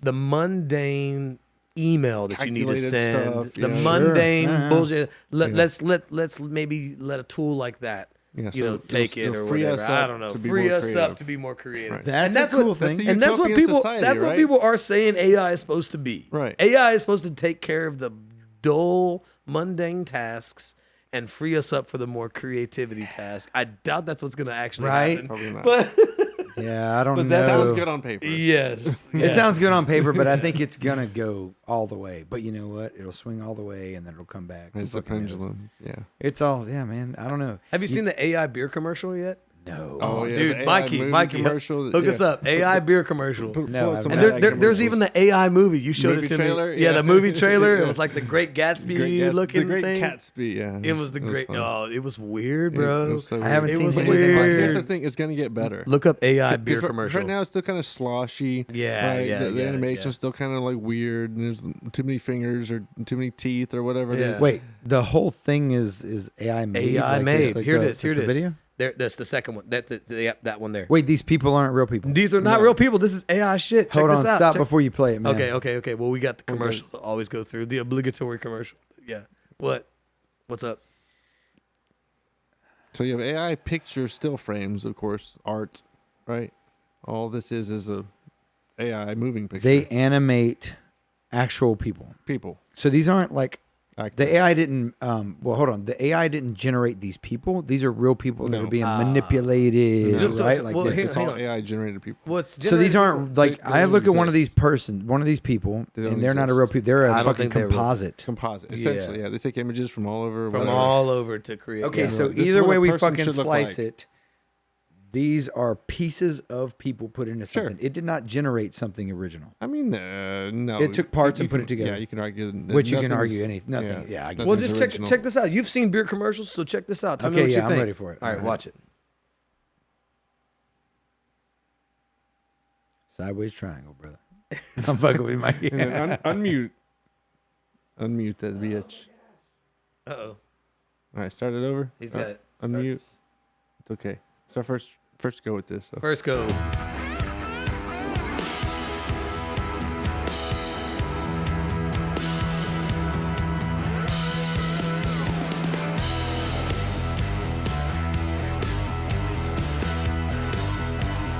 Their mouths are so fucked up. But look at this. It's got the backyard. Look at this fire. It's upside down. Drink the new whatever the hell that was. Dude. That was so weird. I man. know. Oh I my know. But like I God. said, it's just the beginning. It's This is the beginning. it's Sure it is. young. Yeah, it's It'll going to get even better. More realistic. I don't want it to, though. I don't want it to. Step into another Bud Light. Oh my God! You imagine the car commercials. Oh, and shit? exactly. Get yourself a Whataburger and a Dodge truck. He's all just driving his Dodge with a fucking Whataburger and shit. Oh Yes. my God! The most generic fucking jam. That was. But what's the music generated AI? It's- you It know what I'm had to saying? have been, man. And that sounds like Because I know you can do samples, you can do things Yeah. on your program software, whatever Pro Tools, whatever you use, where it'll make like riffs for you. You can tell it what key to jam in, you tell it what drum beat to jam in, you tell it whatever you want, bass line, What then- and it'll fucking do it. What then fucking actually makes one? I don't like it. I don't like it because then you're just going to this thing like what makes any kind of nuance in the world? What makes any kind of individual like originality in the world? Like what there button is you push. What button you push, It's what right? button you push. I But- chose this one. I chose that pattern. I chose that fucking riff. I see. I chose that key. I see. I chose that. There's not enough nuance to style. that. There's not enough nuance to Not that. enough. There's not enough. don't think so? No, because look, dude, I can hear when Dimebag Darrell comes on the guitar. Mm-hmm. I can hear whenever any certain person comes on guitar. I hear it. I hear their attack. Yeah. I hear the humanity in it. You know what I mean? And that shit you can't fake it. Like Yeah. you just can't. And maybe this will just be a phase where it's like, oh yeah, fucking everybody gets on this thing, and then it just goes, this shit's dumb. Yeah. I mean, hopefully it'll be like I just don't connect, or it'll get so good that it's like I don't connect with anything except for this. Except for our Yeah. kids are 'Cause growing this up. is Our kids are growing up with this. They're growing up with this. It's ear candy. Everything sounds Ear so candy, perfect. perfect. Everything's pristine. Everything sounds so perfect. And it's like I always thought I was gonna be able to protect my daughter. I was like, no, we're gonna listen to this. right. Yeah. But thing is, there's this thing called school Mm. and these other people in the Oh, of world. course, influence. And then she gets all that from there. And then also, there's stuff her mom likes. It's like, that it's like whatever. But I'm just like, every time I get her, and her mom's a big metalhead too. So she gets all of it, right? Yeah. But man, dude, I'll tell you what, those days when I get in the car and there's a couple jams that she fucking loves. And she loves Of Wolf and Man from Metallica. And when she goes, can you play Of Wolf and Man? I swear, I start crying. Yeah. Yeah. The other day she goes, Daddy, can you play this Love from Pantera? And I was like, Yeah. Oh. Sure I'm can. driving. I'm crying. I'm just crying. I'm driving. And I'm like, I can't explain to you why I'm crying right now. Yeah. I am so moved that I get to share this thing that means so much to me with you. Yeah. Yeah. This fucking we have this Yeah. right there, man.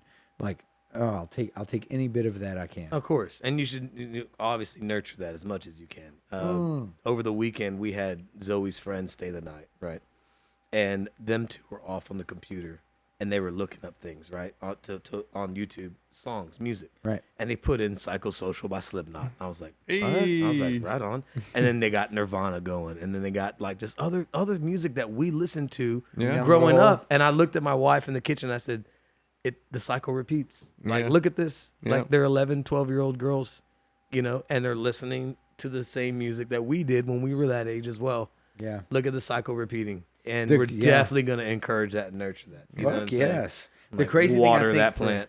I think for them is that for us, think about this fucking thing. They get to go to the next video. With us, if you got Slipknot, for instance, if Yeah. you got that fucking CD, Mm. that bitch didn't come out for 6 months. Mm. That bitch didn't come out of your CD player Oh, yeah. for 6 fucking months. That's what you mean. Because you weren't constantly, I got the next one, I got the next one, I got the next Yeah, one. No, I got to go back and listen to this fucking record again, or I'm listening Right. to this and that, and we fucking understood the record. Mm-hmm. Now it's just, oh, that's cool. What's the next thing? What's the next shiny thing? Shiny, shiny, shiny, shiny. Yeah. And I want them to be able to like rest on that like Mm-hmm. for a minute. Like, wait, let's go down this hole. Yeah. Go listen to more of what that is. Right. Right. Find Start an album from start to finish oh and appreciate it for whole a thing. while. Yeah. Yeah, marinate it. man. Marinate it and get the fucking full effect. It's man. true. Yeah. You're right about that. Yeah, like it's It like is. compared to like TikTok, this is long form Yeah, conversation. yeah. And then TikTok's little sound bites, so 30-second like, yeah. you know. That's you guys what- remember like opening up a CD, right? Oh, yeah. course. You remember reading the lyrics cellophane and and looking everything? at the whole thing and Yeah. jamming it all night. I remember going to I the still do. record store itself, the CD store. I mean, I know at one point it was records, and then CDs, still something physical that you picked up. It Yeah. wasn't this. I just got a Nova Skyway right here. Yeah. Boom. I didn't have to go to freaking, what was it called? Sound Music or whatever that place was, man. Sound They Waves? used- Sound Waves. Yeah, Oh, I was gonna say. I Sound Waves love was shit. Sound Waves was my shit. Yeah. And we'd go to the Yeah. one on I meet 'em Montrose. all. Well, there's out. I meet them all. Yeah. But the one I made a point to go to was the one in town, Montrose. It was more. Yeah, the Montrose seemed sound more, seemed sound more waves is shit. avant-garde. It was hipster before hipster was a term, but that was the term, Montrose Isn't that sound what waves is hipster's shit. all about? It man. was. That was where we went, and we dug through, Fuck and yeah. we found the thing. And you're right. You get the fucking the CD, kept the cellophane open, and this that, and the other. Yeah. You know So what I much mean? excitement in Beautiful. that. Like It that was. record you just downloaded from Innova. Yeah. You should. There's a cover on that. You see the cover. Mm-hmm. You should see the fucking record layout. The vinyl. You have a vinyl? Oh, Can I? He likes can I get vinyls. it? He likes Yes. vinyl. Okay. Cody, wait till you see the I artwork. want it. It is fucking I fucking- I unreal. fucking It's want it. like you open it up and Yeah. it's this journey, and it's Oh, like, yes. and yes, Yeah. absolutely, I'll get you one. You just actually Like you just made the case. You just made the case for me of possibly getting a record player now. Yeah. Because I think that's what, but between streaming, CDs, records, cassettes, and all that other stuff, it seems to be like you're gonna stream. Everyone streams, right? Sure. But if you want to really appreciate and take it all in, it's gonna have to be the vinyl. The vinyl. You know what I mean? Yeah. And you can get you a vinyl record player, some decent speakers, set all that shit up, and you're good to go. And then the vinyl's gonna I guess satisfy all the other like the art and the being able to hold it physically and Physical, see it yeah. all It's and a read very the physical lyrics. thing. You know what I mean? It's So a it's gonna be very able to analog. satisfy all of It's that. a very analog Yes, sound. yes. How Very much crazy is it, dude? How crazy? Those How does that grooves. not blow your It mind just blows that me you have away. this little thing of wax Yeah. and you put it on and a needle goes on and then people playing in one moment in time Yeah. one moment. That chord was hit one time Yeah. at some specific second somewhere. Yeah. And it is immortalized Yeah. in a... Groove. In a groove. In a groove, man. I still don't understand it. And I don't... I saw a microscopic like Blows me away. where it, like zoomed in to a vinyl record's groove on a microscopic level, and it looked like sound waves. Really? Like on a Pro Tools track, you have a left and a right.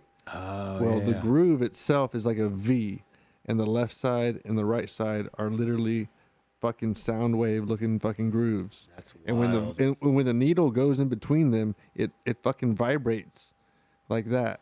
And that vibration, comes vibration through a piece comes- of metal. Yep. And then through... Through the wires and through the fucking speakers, and the speakers are going like this, and it's just like coming out and just like in your ear holes, and it's just like boom. If anybody thinks Oh. fucking life is fucking boring, Yeah. look at a fucking piece of vinyl, dude. Right. Like, that is incredible, dude. Yeah. It's insane. It's got these little wavelengths etched into it, and they recorded it, just moved it. All these instruments are going on at once, and it's, you hear the kick drum and the fucking guitar. A and the moment in vocals, time. Just A moment in time yeah, is immortalized, even with the intricacies of like the picking technique or the fucking strike of John Bonham's fucking yeah. bass drum. Yeah, Yeah. yeah. Is like comes through on this thing, like what? Yep. it's ridiculous. The world is fucking amazing, and you guys beautiful. need to watch that fucking Trip into Infinity one. Yeah. Trust me, it's got that it. fucking good. It's gonna change your life. I, I don't know if it'll change your life, Written but down. it Did it change your definitely life? made me. It didn't change my life, but it made me stop for a couple days and go, all right, I need to take this information Yeah, yeah. and actually integrate. Like, hold on, let me just reflect on this every now and then. Yeah. 'Cause this is incredible. Yeah. If this is legit. And then I started going into a little rabbit hole and like researching it, and everything says it is legit. It's like just a bunch of mathematicians, like, yeah, this is just based on physics. And Yeah. it's just like, fuck, man. Wow. Did they talk about 8-dimensional objects or anything like that? Did they talk about any sort of like? So the first half of the documentary, my buddy came over Mm-hmm. and we had been drinking some whiskey and hanging out, and he goes, Yeah. you got to watch this. Oh, yeah. Like, you got to watch this, dude. I started watching it. Cool. I'm like, all right, cool. So the first half of the documentary, I'm sitting there arguing like I'm a fucking physicist. And I'm like, Which we that- had a physicist on Shout out to earlier, but Matt yeah, Teal. Matt Teal. But go Did ahead. you? Yeah, we did. Episode 6, the one before you. Matt Teal was on. He was a physicist. But go ahead. You're arguing like a physicist. I didn't What's hear up? about that. Yeah, yeah, yeah. So Check it anyway, out. I'm like, but no, infinity doesn't make sense if they're talking about multiple infinities, because infinity implies everything. You can't have separation. Yeah. Everything's one. Boom, boom. And so I'm trying to break, but I'm not trying to argue it. Yeah. I'm trying to understand it. And I'm like, no, this doesn't make sense. Boom. And then it like hits this point where I was like, And I said, hey, we need to pause this because I need to go to bed, and I'm not going to retain any more of this. Right, right. So the next morning we get up and I hit play. And we start. Did y'all catch that fucking Yeah, guttural you're ass good, burp? man. You're good, baby. That was good. Y'all gonna taste it. So we start watching it, and I'm watching, dude, and I'm like, wait, hold on. So I start pausing it, and I'm like, hey, you realize if this is real, like it means this? And my buddy's like, yeah, I think it's what it makes sense. And I was like, dude. So I hit play, and then they're like, the importance of this is because if this is this, then it means this. And I was like, that's what I said, dude. And it was just like this moment where I was like, It made sense. fuck yeah. And just kind of looking at it was like, man, to embody an idea like this, not have it in your head, but have it viscerally in your body, to actually understand this idea would take all the fear out of life. It would take all the fear out of life. If you Is it- felt it, is not it if you li- just, is it oh, life, it's an idea. Is it life or death? So I'll tell you the idea. You know what I'm saying? Can I share the idea? Yeah, share the idea, man. We'll still, Oh, we'll okay. still watch the documentary. It would, okay, you said, is it life or death? It would take the fear of death out. Yeah. Not the fear of life. Well, the fear of what happens in life too, though. Sure, sure. But I think all that comes down to fear of death. There's this thing that they talk about in it. I'm gonna butcher it. There's a box. The box is like sealed and nothing can get into it, right? Okay. I'm gonna fuck this up, Trip to Infinity people, but I'm pretty right on. Let's say theoretically you put a fucking apple in it. Yeah. Okay, you put that apple in there and it's closed, and you leave it for infinity. Now, infinity means for an infinite amount of time, forever. So it's in there, right? You come back 3 weeks later, it's breaking down, it's deteriorating. It's, a little tore up fucking apple you wouldn't eat. Come back a couple hundred years later, it's ash, right? Well, nothing can escape that box. You come back long time later. I don't know what they're saying. Mm-hmm. Now the energy that ass is made of is trying to redistribute itself back into the universe. Like it's, it needs, there's heat. Yeah. So then it will superheat. It will become, I don't know how many fucking millions of degrees because this fucking energy's in there and it's fucking just Dying to get back in. And it's not going to go anywhere. It's like, it's like the whole thing about energy is not destroyed or created. It Right. just Like a is transformed. supernova, Transferred. just fucking. So it's sitting there. Now you got all these elements, and then you think about it, and you're like, whoa, all these elements are in this box. And if you come back over time and over time, it's going to take a long time, but eventually you're going to come back and it's going to be an apple again. What? But here's where it goes crazier. All right. It's going to be an apple again, and you start going, wait, what do you mean it's going to be an apple again? Well, every particle that is in that makes up all of those ingredients, every particle has like, I don't remember how many, Memory? 40 something or whatever possibilities that it can be. It can be this. So over an infinite amount of time, each particle will be in a different possibility combined with every other particle that can be in a different possibility. So when you come back, not only will it be a fucking apple, it will have been everything that it could possibly be. So this apple will have turned into a flashlight, a statue, a shoe, whatever it might be, because the elements are there and they're reacting to each other. And I was like, I stopped it and I was like, okay, hold on. To me, this sounds like it's saying that as something deteriorates, it's going to become there's all these different possibilities, and it's going to become, this thing through all that. And I was like, that's kind of crazy, because if the universe is like that, Mm-hmm. then that means that you and I are not different, like at all. Like not physically, not anything. But like I transformed into this thing, you transformed into that thing. I'm going to die. It's going to become this, and you're going to become that. And there's no separation at all. Like you cannot die. You can't die like the Sean or the Thomas or Cody can die like that thing. Right. But the energy that it makes up this thing, Does not die. and the only thing that's a Sean is a thought anyway. Like you could have named me anything. Like this is a thought, this is memory. I know this is crazy, but this is not crazy actually. It's not what everybody thinks about. But it will fucking continuously resurge in everything. And that ties into like Buddhist shit. It ties into everything. Yeah. Reincarnation, no becoming doubt. this and that, right? And then Chris is like, yeah, man. And I hit play, and the guy goes, so why this is important is because if the universe is like a box, and I was like, son of a bitch, that's what I'm fucking saying. It's like there is no death. Right. In that case, the only thing that dies is the memory. The memory of who we were, Right. which is a beautiful part It is. of being human, and it's very important. I'm working on it, accepting like, oh, dude, we're human now, Yeah. It's a beautiful part, but like the physical, everything's just going to become this thing and that thing, and there's just no end to it. It's just this like dance, and the wild thing is this is all based on fucking physics. It's not And like mathematics. yeah, and they're like, all the people on the documentary are even like, we don't have an answer. Like, this is just what the formulas say. Like, we don't know. Yeah. But it all makes so much sense. And maybe that whole thing is just a picture in my head that sounds cool. Yeah. But if it is the way it works, it gives credence to a lot of things, man. Well, here's the deal, You know? right? Oh, there's like a little weird red spider crawling on my microphone. That's strange, straight up. Is he really Anyways, tiny? yeah, man, this is because we're in the freaking garage. All right, so here's the thing: if it did anything to alleviate the anxiety of the inevitable, let's be real, right? Because death is coming. Okay, Sure. nobody makes it out of here alive. Sure. Jim Morrison. If that documentary did something for you to help alleviate that anxiety that's associated with death, not just you, anybody, and helped rationalize it to you in a certain kind of way, then you can digest that a little bit easier. Because that's a hard pill to swallow. Sure. You know what I mean? The memory thing sucks, man. The memory of who you were going to diminish one day. You know what I mean? And that's sad. You know what I mean? That's just a little bit of narcissism, I think. I suppose in your ego or whatever else, man. But I mean, it's But just, it that's goes a- back to what we were talking about, even survival. We just want to live. We want to survive for as long as we can. Think You about know what I'm saying? Alzheimer's people who can't remember their kids. That's tough. You can't remember your kid. That's a tough. There is that's such a horrible disease. And there's such a beauty to being human because we get to experience like straight up pain, grief, yeah, man. absolute excitement, lust, ecstasy, all these things. Yeah. And it's like there's this full on like gamut of what it is to be human. Mm-hmm. And I think that for me, I can't tell everybody, I've always tried to be like more than that somehow.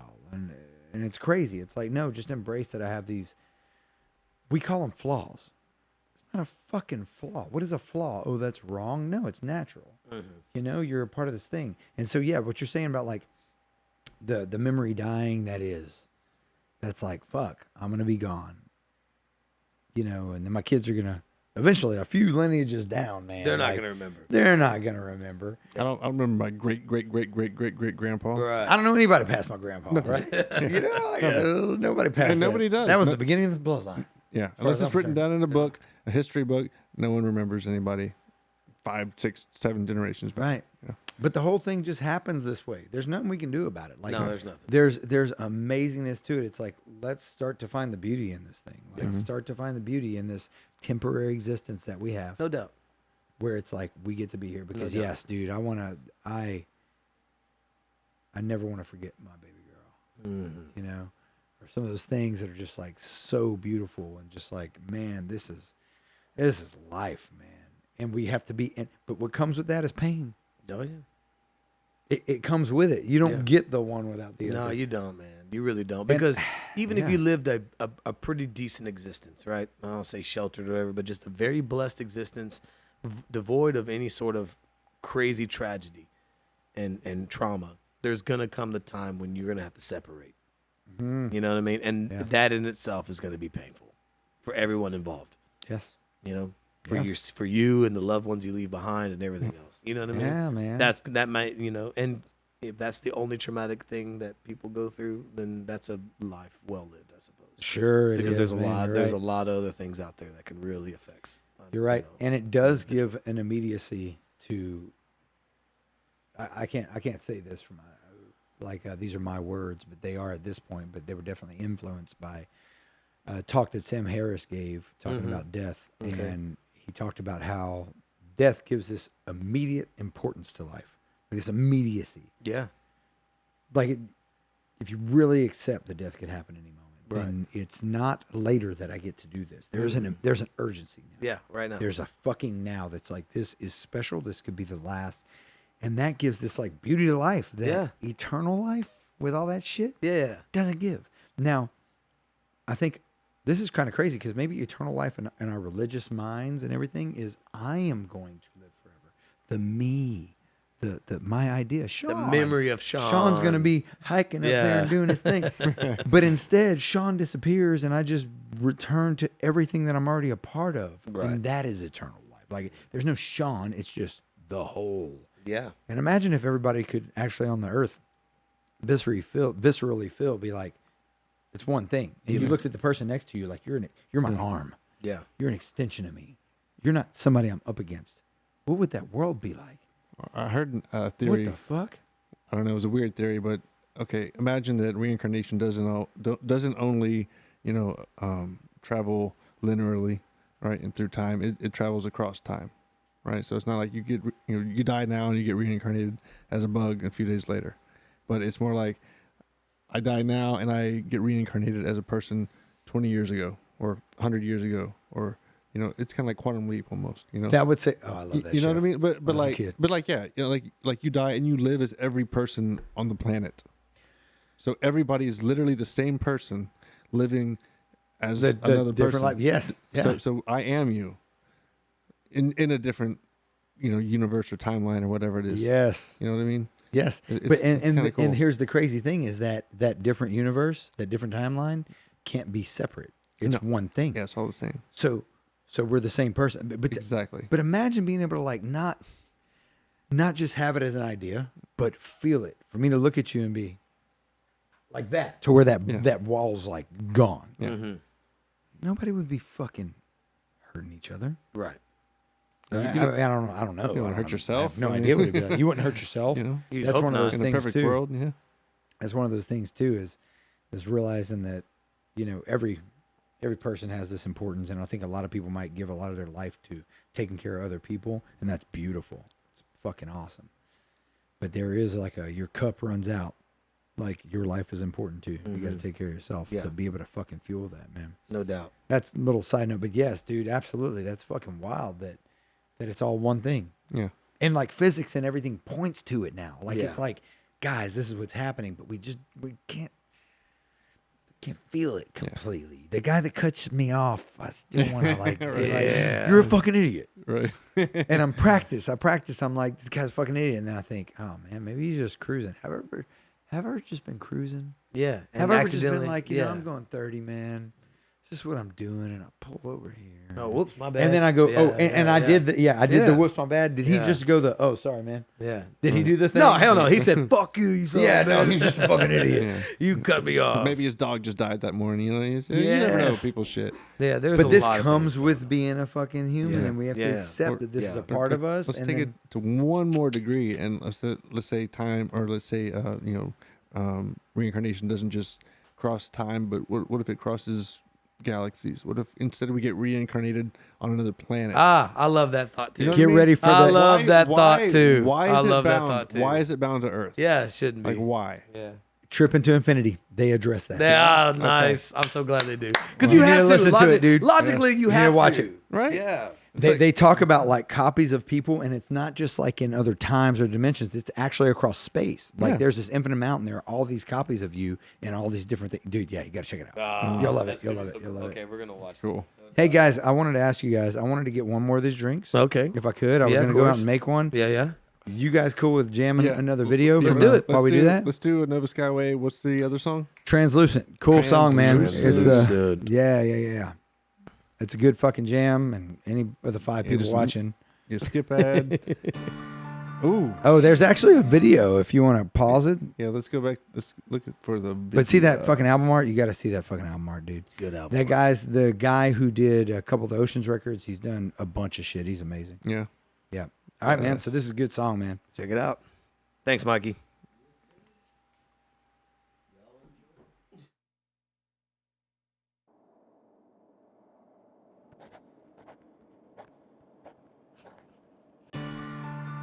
Hearing the sound, I cannot imagine all that's been found. Hold on for life, deep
Yeah.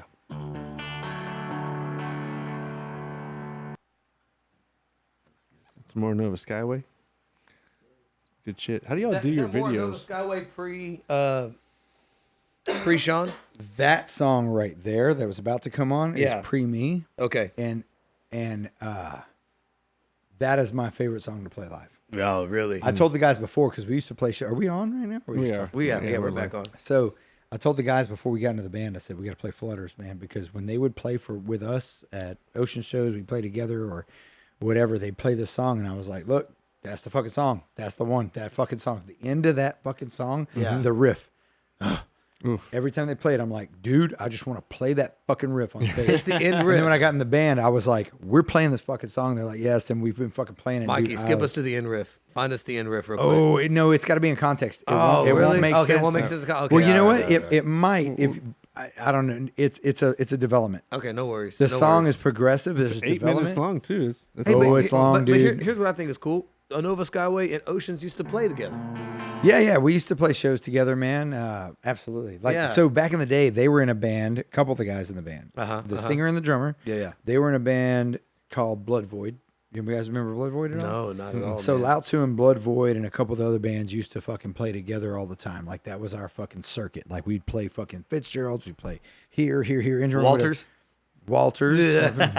So we'd have this group of bands and we'd play fucking Yeah. like, once a month or something, all of us. So we were all super close. And then they ended up going in to make a Nova Skyway, and then we went in and made Oceans. Oceans, yeah. And so yeah. So we'd play fucking shows together, of course. You So- you told me pre-show you're gonna have a funny story about the engine room, the sound guy from the sound guy. engine room. Dude, this is funny as shit. And engine room's an old school venue Yes, in the Houston yeah, area. If anybody yes. remembers that, Yeah, if you guys remember Engine Room, man, Yeah. that was the Oh shit. yeah. that was the shit. There was this, it was all concrete, like, oh, that place, man. I got so many stories from It's like an old fucking airplane hangar or something, right? Some type of. I don't know what the fuck Airplane it was. hangar, it's I right don't there know, on there's San some kind of Jacinto. hangar. Yeah, the airplane's all. It was like, That was Airplane the had to middle of town. stop. it was the engine room for a reason, right? I mean, Oh. the engine, like something to do with airplanes. Okay, I maybe they think. worked on the engine. Oh, Airplane maybe they engines, worked air- on airplane shit. en- Okay, engines or whatever. Okay, yeah. gotcha. Because it was all concrete. Yeah. But I loved the engine, man. I Yeah. love the engine room. I had so much fucking fun. I didn't even realize it till right now how much Yeah. fun I had there. Yeah. I went 'Cause to it's so gone. many shows there. So many. Played so many shows there. Had Saw so many so many crazy shows. experiences there, man. Oh my god. But the sound guy one day, man. I don't know. You were talking about it, and I just thought about this dude. There was this day that fucking. It was when Anthony had joined Lao Tzu, and we're like fucking gonna play this show. And I'm looking, dude, and the sound guy is like over there, and I'm like adjusting my amp. I'm like, do I need to turn it down or up, right? And the sound guy's standing there, and he's going. He just did his arms like this, and he's going. Yeah. And so I keep turning it down, and I look at him. He's all. And I keep turning it down. And he's all. And it was like constant, and I was like, "What the fuck?" And then finally, I got to spot. He goes, and then Keegan goes up, Yeah. and it was like turning down. And Anthony, so it's hilarious because it got to the point where it was like, my amp's on 1, man. No stage. It was volume. but it was this thing. Yeah. So every Yeah, time yeah, it's yeah. like it's this little inside joke with me and Anthony when we'll be talking about too loud. He's all. It's like that Turn it guy. down. He's all. Hey, dude, if it's the same sound guy, It's the same guy. No, listen, it's I the remember, one guy. I remember watching a show, and he was no nonsense, by the way. Mm. And this motherfucking singer dropped his mic and fucking made that fucking whole sound spike, Yeah. and he cut them off. That was it. He was done. He was like, "You're done." Then he did like a little mic drop, I guess. And like I said, did that shit, or he slammed the mic on the ground. Just try to do something real rock star, I guess. Yeah, you know what I mean? The vocal rock star version of breaking your guitar and lighting it on fire was slam your fucking mic on the ground, right? Well, that sound guy wasn't fitting to Oh, have fuck that. no. You almost fucking blew all his cones out, bro. Right. And he shut them down. He was Shut like, 'em down. "That's it, you're done." Yeah. And he was. I remember the singer being like, "Wait, what?" This is, I think, right around the time where we're getting ready to play there and stuff like that. And I remember telling myself, like, self. Do Don't not throw do the that. fucking microphone. Don't throw the on mic, the you're ground. gonna get Don't fucked. think, don't think you're gonna be some fucking punk star, rock star, whatever the fuck. You know what I'm saying? Oh, that's Punk funny, rock dude. shit. The only Don't- funny story I got was basically, I think we were there for Anubis. I was there for Anubis, whatever, back in the day. And I was, underage, and I'm just probably drinking beer. So and they're like, "Hey, where's your wristband or whatever? You can just get out." They said it like that? No. Oh. But, yeah, they You just kicked me- get out. They kicked me out. Well, I'm downtown. I'm fucking 17, 18, maybe something like that, tops. Yeah. I'm like looking around like, what the fuck do I What do? do I Like, where do do? I go? I'm lost in the big city. And That's I think that's a buddy- cool moment. Yeah, I mean it's cool, but the buddy of mine was like, "Hey man, just come in here, like come to my car, like we'll switch shirts." I'm like, "All right, bet." That'll work. So I fucking changed shirts, changed clothes, went in there, fucking paid again, got right back in. Oh, really? Yeah. notice? Yep, didn't even notice. I was like, "Yep, all right, let's go." That'll Change work. shirts. I'm Yeah. back in, baby. Change shirts. Oh my god, dude, that place was so crazy. Yeah. Sometimes the AC would go out there and it'd just be fucking hideous. in What? there. Yeah. Man, but I saw some fucking shows there, man. Saw some fucking shows there, dude. You know, next door, the Jet Lounge is The still Jet open. Lounge, yeah. It's Is still it open. still open? That's still open. We Engine played room is one show done, there. but Jet Lounge is still open. Jet Lounge is still open. Yeah, we played a show Really? there too. Yeah. Damn, that's wild. That little Swinging corner from stage, the rafters. swinging from the shit. Yeah. Try to be cool. Fucking. What was that? Knee Plus Ultra. The Knee Plus Ultra rocked, man. Yeah. I like them. Cheers to them. I remember seeing, I remember seeing Dillinger at Walters one night, and he was grabbing the fucking goddamn PA off the top because that guy was he was blowing fire first, and I remember them saying, because I'd seen him blow fire to the shows, and I remember them saying Walters ain't gonna have him do it or something like that. They won't let him, and he started fucking blowing this fire, and then he started grabbing the speakers hanging from the ceiling, swinging from him, Yeah. and my girlfriend at the time, me and her were under it, and I was like, we need to move back. Yeah. That's on like a little chain. Don't. No, it snapped. Like it snapped. No, it didn't. Oh, It okay. didn't. But Okay, I remember them fucking. I remember going to the bar to get a beer, and I remember the bartender being just like, "Who's gonna shut this down?" Yeah. I remember him freaking out 'Cause the he's crowd's breathing going fire. fucking crazy. He's fucking blowing fire. He's holding it, and I was like, "Nobody, bitch!" Like, dude, like, no, this is on. Dude, I saw them at fucking one of the most intense live bands. I saw them at Meridian, and they were playing, and the singer. And the singer will never fucking see this, but I was right there, man. Yeah. And he like caught his fucking eyebrow on Ben, the guitar player's on his headstock. Oh, And it tore his eyebrow, dude. It we was know like, about that. you know what I'm talking about? Yeah, because that happened to me. Did it? Yeah. Fuck yeah. Oh, dude. Yeah, Really? and I fucking blood everywhere, bro. That shit was fucking. Oh, that was so cool. I couldn't ask for nothing better. Oh my Because God. I had blood coming down. I was like, Well, "Are you not that's- entertained?" That's You know? fucking it. Is that then. in Fort Worth? No, man. I think the. Where was? No, it was in Fort Worth. Yeah. It was in Fort Worth, bro. Because we all took like a little picture, picture, yeah. afterwards. Yeah. Yeah. And I had Nice blood and everywhere. bloody. Oh, dude, it was the shit. Nice. It happened twice though. It happened once there, and it happened again at Scout Bar. Nice. Yeah. Oh, Yeah, man. Yeah. So hey, I'm sorry. Shout I out didn't, mean to to take, Scout. I didn't mean to take away the story. Though. No, Like, that's perfect, It cut, that's that was perfect. it. It cut him. It made him. Oh, well, bleed. he went and like super glued it back on and Oh, came out and yeah. rocked it. But no, dudes, and shout out to Scout Bar for being such an excellent local venue. Dude, yes.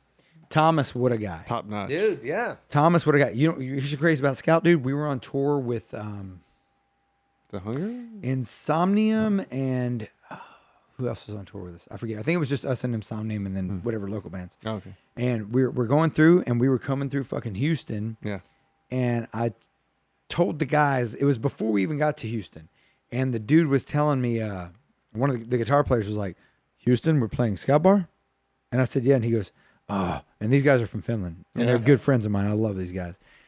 And Marcus is like, "Best venue in U.S. Like Yeah. my favorite venue." Yes, straight up. Nice. So I was like, "Really?" You like? He's like, "We love fucking Scout Bar. We love it." So we go there and we get our shit. And I told Thomas that night because we were in town.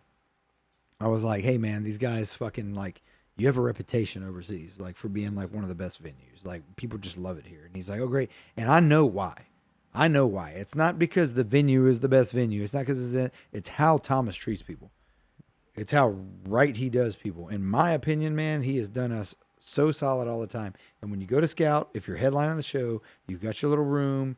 It's well lit. It's got a good stage. The sound is good. He doesn't just let it go to shit. Yeah. He's constantly updating it. Yep. You know, it's AC'd. Like it's nice, man. Yeah, they treat you like rock stars. And they treat you like a fucking. They treat Dude, you it's like a 'cause he rock was a star. musician, man. He Yeah. still is. Yeah. They treat you Sorry, like yes. yes. They treat you like a fucking rock star, man, no matter who you are. And that is fucking amazing. Because we'll go to these fucking venues where we're just like crowding into these shows. Yeah, they don't give a fuck. They're Yeah, just man. Like, whatever. You know, it was wild. We did a 2-week tour in Europe with Epica, and it was their 20th anniversary or something show or tour. So it was like 2 weeks.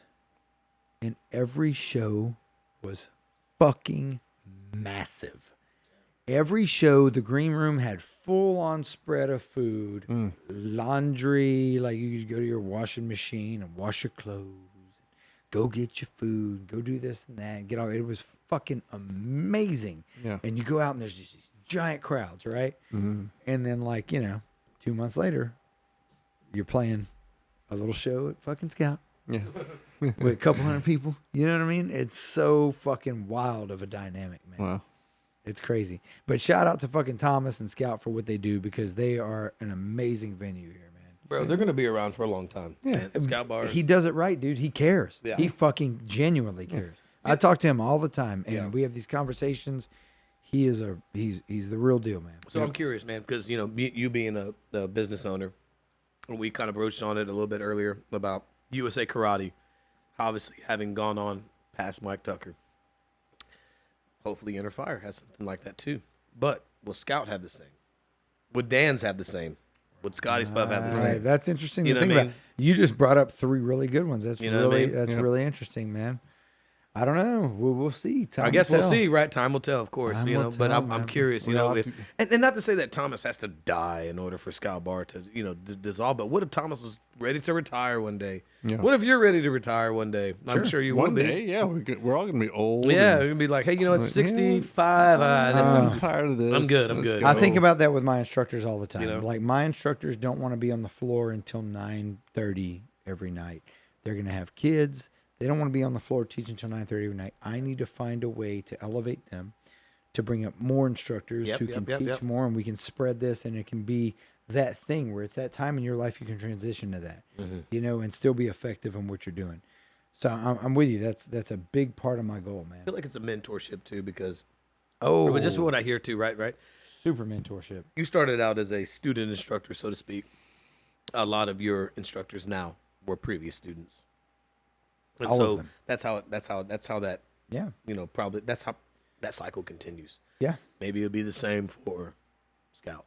Maybe there'll be somebody on the come up That keeps it going. Yeah, keeps it on going. the business end of things.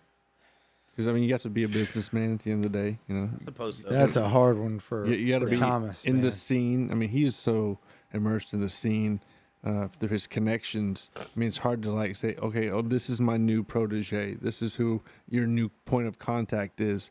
You know what I mean? Like, he knows as much as me. He's been around as long as me. You can't pass that down, really. You know what I mean? Like, you just have to have that through your connections. I suppose so, but I figured just in order for Well, you have to start integrating that person into those Yeah. connections. right. Yeah. You have to start pulling them into, hey, we're going to meet with this. I want you to come with me. Mm-hmm. That's what that is. It's like what I'm doing with my main guy right now is that he is now making equipment orders, shit like that. But I integrate him into it. As I do it, be here with me while I do it. Right. And then I'm going to let you do it. I'll be here and I'll watch you do it. Yeah. All right, cool. Like, you take that, you get that. You gotta bring him into it. Yeah. That's all it is. You have to be associated with that, and then it transitions. Yeah. If anybody I could think of, I know Chris Harding's been in the scene for a long time. Sure. He'd be a good, candidate for just somebody. He's a businessman. He's Chris Harding is just as old as Thomas, though. I know. You see what I'm saying? but, yeah. It's like, who That's what I'm would trying a to young get buck at. be? That's what I'm trying to get at. Yeah. When Thomas is 65, who's going to be the next 35-year-old? And don't mean to talk bad about Chris Harding, because we're gonna have him here on the cast too. he's coming on, too. Which we're really excited about that. Yeah. I'm so proud of him, man. Yeah. Every time I see him, dude, I'm just proud of him. I'm proud of him for sticking with it and doing his thing. Yeah, and he's being another so real with good that. good human being, bro. He's a wonderful human Come being, on, man. and he's a real musician, man. No, real I'm sorry. musician. I'm sorry. No, we're talking about two different people. I'm talking about Chris Harding. Yeah. Chris Hardy. Chris Oh, Hardy. Hardy is who I'm talking Yeah, about. you're talking about Chris Hardy. Hardy. Sorry, you're talking about Harding. I'm talking about Harding. Chris Hardy. Yeah. Those motherfuckers have the same name. Yeah, Same damn name. Yeah. Chris Hardy, just to complete the sentence, Yeah. is a fucking wonderful musician. Yeah. And he is a lifelong real fucking. Oh yeah, no well, doubt. He's definitely Die cool. hard. I Would love love to Chris, have man. him on the cast. Yeah, we go. Shout out to Chris Hardy. We should reach Yeah, out to him get and see if he on, would be man. down. That'd be bad. Oh, that'd be a great conversation. He's got good stories to Yeah. tell. He's Yeah. he's a great. He could he's a even do great an dude. acoustic So, set. or here's the something, thing, you here's know? the And thing. he'll do it. One of Yeah. the stories for Chris Hardy right here is this scar that's on the side of my head.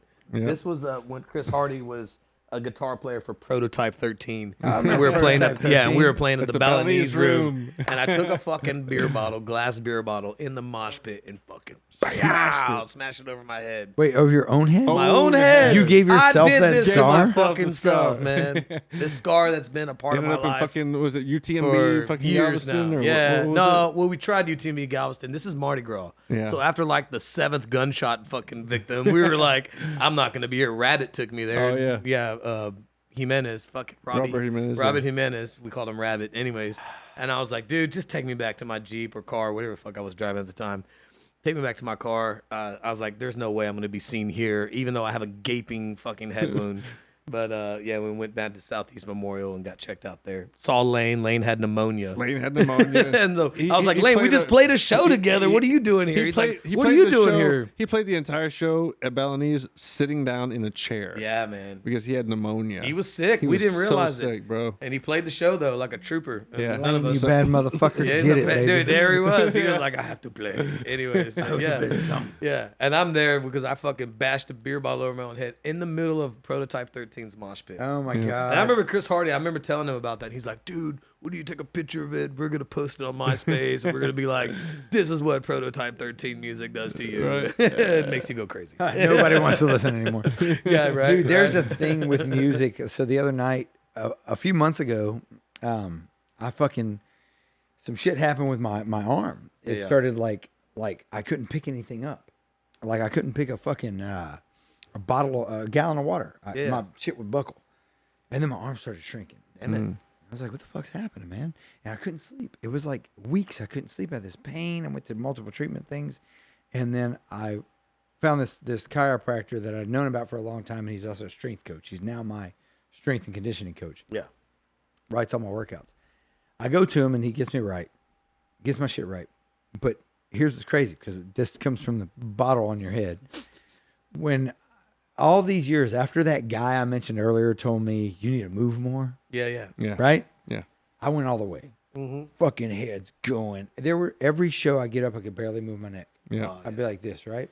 There's all these times, and then there was a couple times in fucking I'm rolling with somebody on the ground, and we're rolling, and boom, my neck gets jacked. All this, right? Right. Go to the chiropractor. He fucking sends me an MRI. I've already gone on 2 months of like muscular therapy, nothing, man. And he does the MRI. He goes, all right, you need to come in for your MRI reading. I'm driving to my MRI reading, and I'm listening to Rogan's podcast with Dave Mustaine. And Rogan says something about, hey, what's up with your neck? You had this and that. Dave Mustaine says, yeah, man, I got a herniated C5 and C6 from all the head banging. So I had to have this and that done. And I'm driving. I'm thinking that's 100% what I have. Yeah.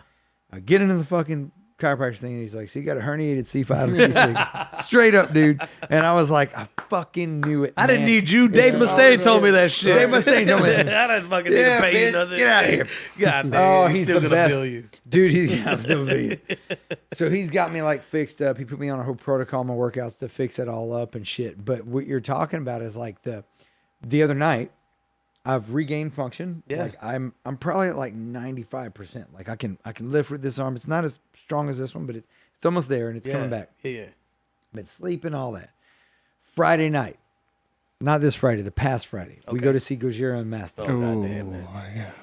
You can't help yourself. Just headbang. You can't help yourself. No, Can't help brother. it. God It comes bless. through, and I'm fucking just. This is what metal does to me. It does. Come back to the Beer- hit yourself on the head. It's the same goddamn thing. I'm just like fucking going. And then for the past few days, my hand's been feeling tingly. And I'm like, damn son of a it. bitch. So I got to go this week and see if hopefully I didn't fuck it up too much. Yeah. Like, can you just get me right again for a minute? I promise I'll never do it again, coach. Yeah, right. But fuck, man, music does something to you, Dude, especially it does. fucking metal. Well, It's here's the just- thing. I've torn some rotator cuffs moshing. Yeah. I fucked my shit up, man.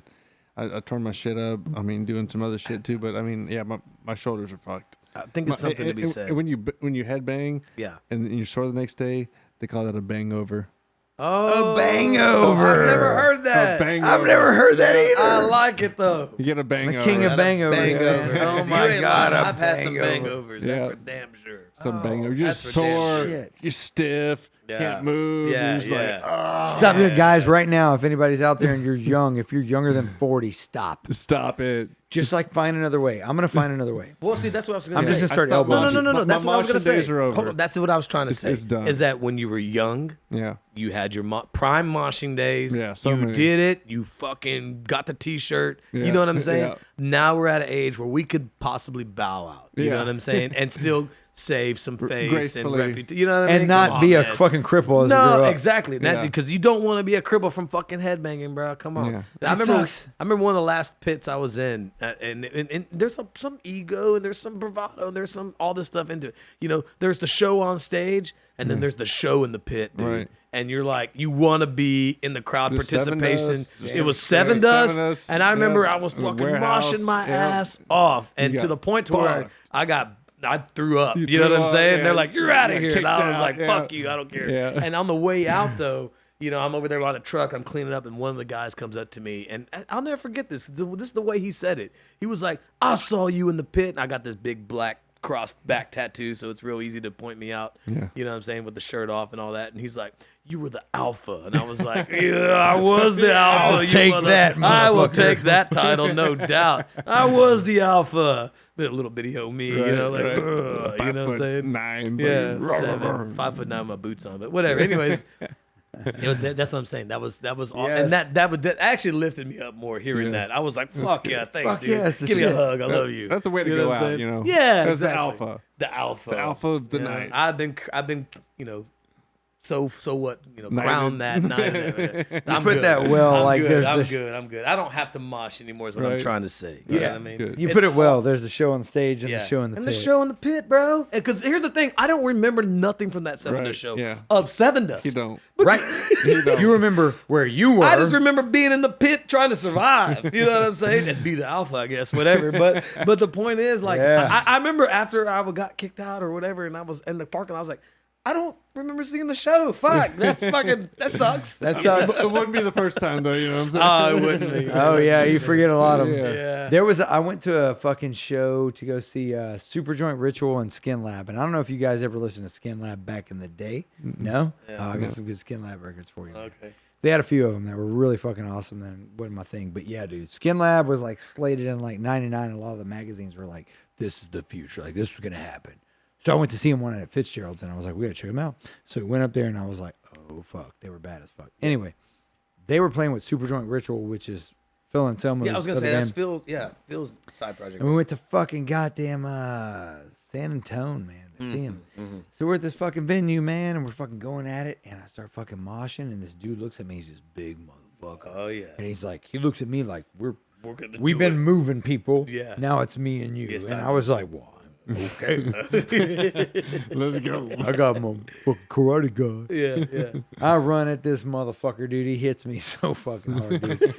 I swear, in my head, it was like, Yeah, your legs came up from out of you. Oh, oh, shit. dude. And I tried to like catch myself, which I know better than. Yeah, yeah, because you break your fucking You arm. break your shit, and I Yeah. broke my fucking wrist in the pit. It was my left wrist. Damn it. So yeah, so we're staying at a hotel, man. Yeah. The next day, I'm trying to get my pants on. I'm like, guys, I can't put my pants on. They're like, what the fuck? I'm like, you gotta pull my pants up. I can't get them up. So my boys are pulling my pants up, buckling my belt. And my fucking wrist is fucked, man. Yeah. So I get home back to Houston, and my grandpa was hanging out with my mom. He was visiting from Louisiana. Yeah, yeah. I said, Gramps, I can't move my arm. He goes, well, he like checks it out, and he's like, well, I don't know. You want to go to the hospital? I'm like, yeah, take me, man. So he takes me, and they wrap me up, give me all this shit. And they're like, you got a fracture. You just got to leave it like this. Yeah. But I was working at Joe's Crab Shack at the time. I was Damn a it. waiter. So I go to Joe's, and I'm like, yo, I got to pay my truck note, man. Yeah. I got to figure out what the fuck I rent. And they're like, well, we're going to give you a test night. And I was like, what does that mean? They're like, well, you're going to get 2 tables. It was Yeah. 2, 3, or 4 tables, whatever. It was like at the bar section. And we'll see how you do. If you can handle that, we'll move you up to this, and then we'll keep you on. I'm All like, with all a right. busted wing. Dude, so I had the fucking bitch wrapped up, so I would use that as a fucking hot pad, right? So I'd have my fucking plate on here. You can burn my fucking arm. Hot as you want, bitch. Yeah. So I go over there, and I thought, I'm going to make so much money because these people are going to be like, oh, this poor injured guy. Shit. fuck no. Nope. Not at all. they're like, No sympathy at all. Ew. They're just Gross. like, here's 50 fucking cents. Yeah. And I was like, dude, what the fuck? But they let me fucking work. Yeah. But the worst part was it was like, well, I can't play guitar. Yeah. But it was crazy because they were like, well, you just can't move your wrist. I was like, all right, well, I'm gonna go to practice. So we fucking went to practice, and I had it was a like a cast underneath. It was a splint. Okay. Okay. It wasn't a full hard cast. Yeah. It was a splint, and then it had Top the and wrap. bottom, and it had a wrap. Right. So I could play as long as my fingers were like this, Yeah, and they it were worked. free. And so we practiced for like weeks like that, Come dude. on. And it was like, yeah, straight up, I could play, dude. It was wild. It'd be I one could thing play you all broke of the it. strumming hand. You broke the finger. I broke the finger in and hand. you Yeah, still could. I could still play. I could still play, but it was like it was difficult, and I mean, it was so long ago. Now I probably sucked. I don't know. Yeah. But I remember still like practicing Yeah. Yeah. and being like, "Oh yeah, it fucking works, man." And I felt like such a warrior. I was like, "That's that warrior fucking Yeah. metal. do, man. I'm here no matter what." Yeah. Yeah, I'm gonna put it all on the line. What Joe's was it, by the way? The one on Fuquay? Fuquay, baby. Oh, dude, The everyone one and worked. only. The way everyone worked at that one. Yeah. That's not. Christine the one worked and at only. it. I Christine mean, worked there. Michelle worked Michelle? there. What year did they work there? Oh, fuck if I know. Long Probably time way ago. maybe after you. I don't know. Oh, I gotta talk. It had to be after me. Yeah. They're way younger. Yeah. Yep. Damn, they all work there I too. was trying to tell you, yeah, man. Especially with like Christine, she's got years in the bar and restaurant industry. Damn, dude. Yeah, dude. I Michelle, was that at was Joe's like- for a while. She was like the hostess. The hostess I with the think mostest. after Dixie's was Joe's, and then Yeah. yeah, so on and so forth. Dixie's Diner. Dixie's Diner. Oh, I remember those, man. Her place. Yeah, Joe's had some wild fucking times, man. I bet. Got any Taylor stories? Powell worked there. Shit. Taylor Powell, Patrick Moynihan. Yeah. Dude, we had a crew working that motherfucker. We used to have a blast. Those parties were nuts. The yeah. after But you know, parties. The after The after parties were Yeah, nuts. yeah. But what was wild is I always had a band. So like the big party, they'd be like, "Hey, we got a party tonight." I'm like, "I got to practice." Yeah. All the time. And me and my drummer both worked there. Yeah. So we wouldn't fucking make the party because Dude, we go to that's- practice. dude, That's how that's- fucking committed we No, were. that's We're like, awesome no, though. we're gonna That's practice. awesome. That happened a lot with us too. Sacrifice, That yeah. happened without Leon. But then every now and again you would, thank you for the sacrifice. But every now and again you would go, to the party though. Yeah, I'm sure you you've go to been the some party. Yes, parties. you'd go to the Maybe you party didn't and go it was all like- the time, but you still went to the parties. Oh yeah, What were they absolutely. like? What were they like? Oh, they were great, man. They were great. They were great, and it was cool because you could tell everybody's been partying all the time, so nothing was new. Yeah. Yeah. So you go in there all happy to see you, but you're like, it's not that you're that awesome. It's just like they're like, oh, he finally fucking Yeah, made it you're after the 6 new months. guy who never. Yeah. Hey, fresh new face. guy, let's go do a Yeah. shot. And it's like, oh, you guys hang out every night. Yeah. Right. Pretty much. Fucking fun though, man. Good time. That's Fucking badass. super fun, man. How quick they go by, huh? I know. Ah, dude, it's wild, man. They were Sean, all old and shit. let me ask you, man. I think we're probably gonna wrap it up here. Do you have any like last thoughts for us? Anything that you might? I mean, we talked about a lot of stuff. We talked about your history with the music. We talk about your legacy that you're leaving with the martial arts. You know what I mean? Yeah. Is there any kind of lasting thoughts that you might want to leave us with, or with any sort of advice, whatever? I don't know. Man, I don't know. I don't know that I have any kind of advice because every day of my life, if anybody out there for the 5 people who are out here, all you 5 motherfuckers, The 5 people. 5 people, I have struggled with my life being a perfectionist. And what I mean by perfectionist is wanting to get everything right. I want to do it right. I don't want to fuck it up, right? Mhm. I give myself a hard time if it doesn't come out to where everybody around me is okay. Everybody's happy, right? Like if I didn't work out that way, then I'm a piece of shit and I need to fix that. Mhm. And I've really been working with this feeling of the acceptance of just I'm a human, man. Yeah. I'm never gonna get it in quotations perfect. Like perfect, whatever that fucking stupid word means. Like shit's gonna work out how it does. And this is not advice. This is just kind of where I'm at. And it's accepting my own humanity. Like I'm gonna forget shit. I'm gonna mess this up. Whatever that means. Because we never know if it's messed up. Because later it could end up being perfect, just like it was, So it's just stop beating the fuck out of ourselves. Stop beating the fuck out of ourselves for not being fucking quotations perfect. Except we're fucking human and integrate it and do the best that we can and do the best that we can. Yeah. Sounds like just show up. Right. Show the up fuck and do the and accept do the work. and accept what we're gonna you know, we ain't got it just right, man. Yeah. And maybe not perfect is perfect. You know what I'm saying? I feel that. Just because it doesn't show up exactly like we thought it would or we hoped it to be doesn't mean it isn't the best thing that could happen for us.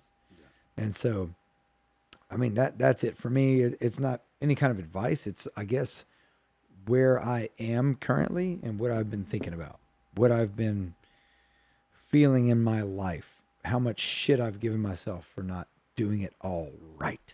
Right. Right. And how hard that can be on a person and how hard it is that we give ourselves that and realizing that so many of us do it. Mm-hmm. We don't talk about it. No. Nah, we don't talk about it. Fuck no. We just fucking, well, I gotta fucking get it right, bro. The We ones internalize. closest to us know it. The ones closest to us know it if we're gracious enough to fucking tell them. Yeah. Because sometimes we just shut down, right? Mm-hmm. We just shut the fuck down and we don't say anything about it. But if we can say something about it and it's not a bad thing. Like, it's not a bad thing. It's not like we're imperfect. We have to get better. No, we are perfect. Like, this is what a human's made to be. Yeah. This is where we are right now. Yeah. It's all good. So go easy on yourself. Go easy on your fucking self. This is Yeah. where you are. Yeah. It's not the fucking thought of we are flawed humans and then we will be better. Fuck that. Yeah. No, we're not flawed. We're exactly what we are. We're fucking human. And we have a choice. And we can, like, figure out some better ways to do shit. Right on. You know? Yeah. And that's it. Accepting all of it, integrating it all, and just being like, fucking yes. It's not, no condemnation. So the self-judgment shit, man, that's been the hardest thing for me. Biggest growth, I think, for me, and the most open possibilities. And that's my last thought. And also, thank you fucking guys, because Yeah. this has been a blast. It has been. I have never done a fucking podcast. And Yeah. with you two guys, this is perfect. Y'all have the right y'all got the right chemistry Dude, thank you. for the shit to work, Appreciate man. that, man. Thank you. Well, me very and him are much. best friends, so we're kind of hoping that comes across. Oh, it's And perfect. and it was awesome to have dude. you. Give me Yeah, a fellow musician, and fellow human. Love you, man. Yes, sir. Always. Go there. Let me spin this way. And thank you, Mikey J, for being a producer. Oh, you're closing us out? Good, I love it. right, Close let's us do out. it. Close us out with Anova Skyway Flutters. Old school. Oh, you should totally jam the end of the song. Hey, you guys want to jam the song real quick? Oh, yeah, let's go. Well, hey, dude, get this in your ears. Hey, same singer? That's the old singer. Now the new singer, you'll see him. That's him. That's our new singer.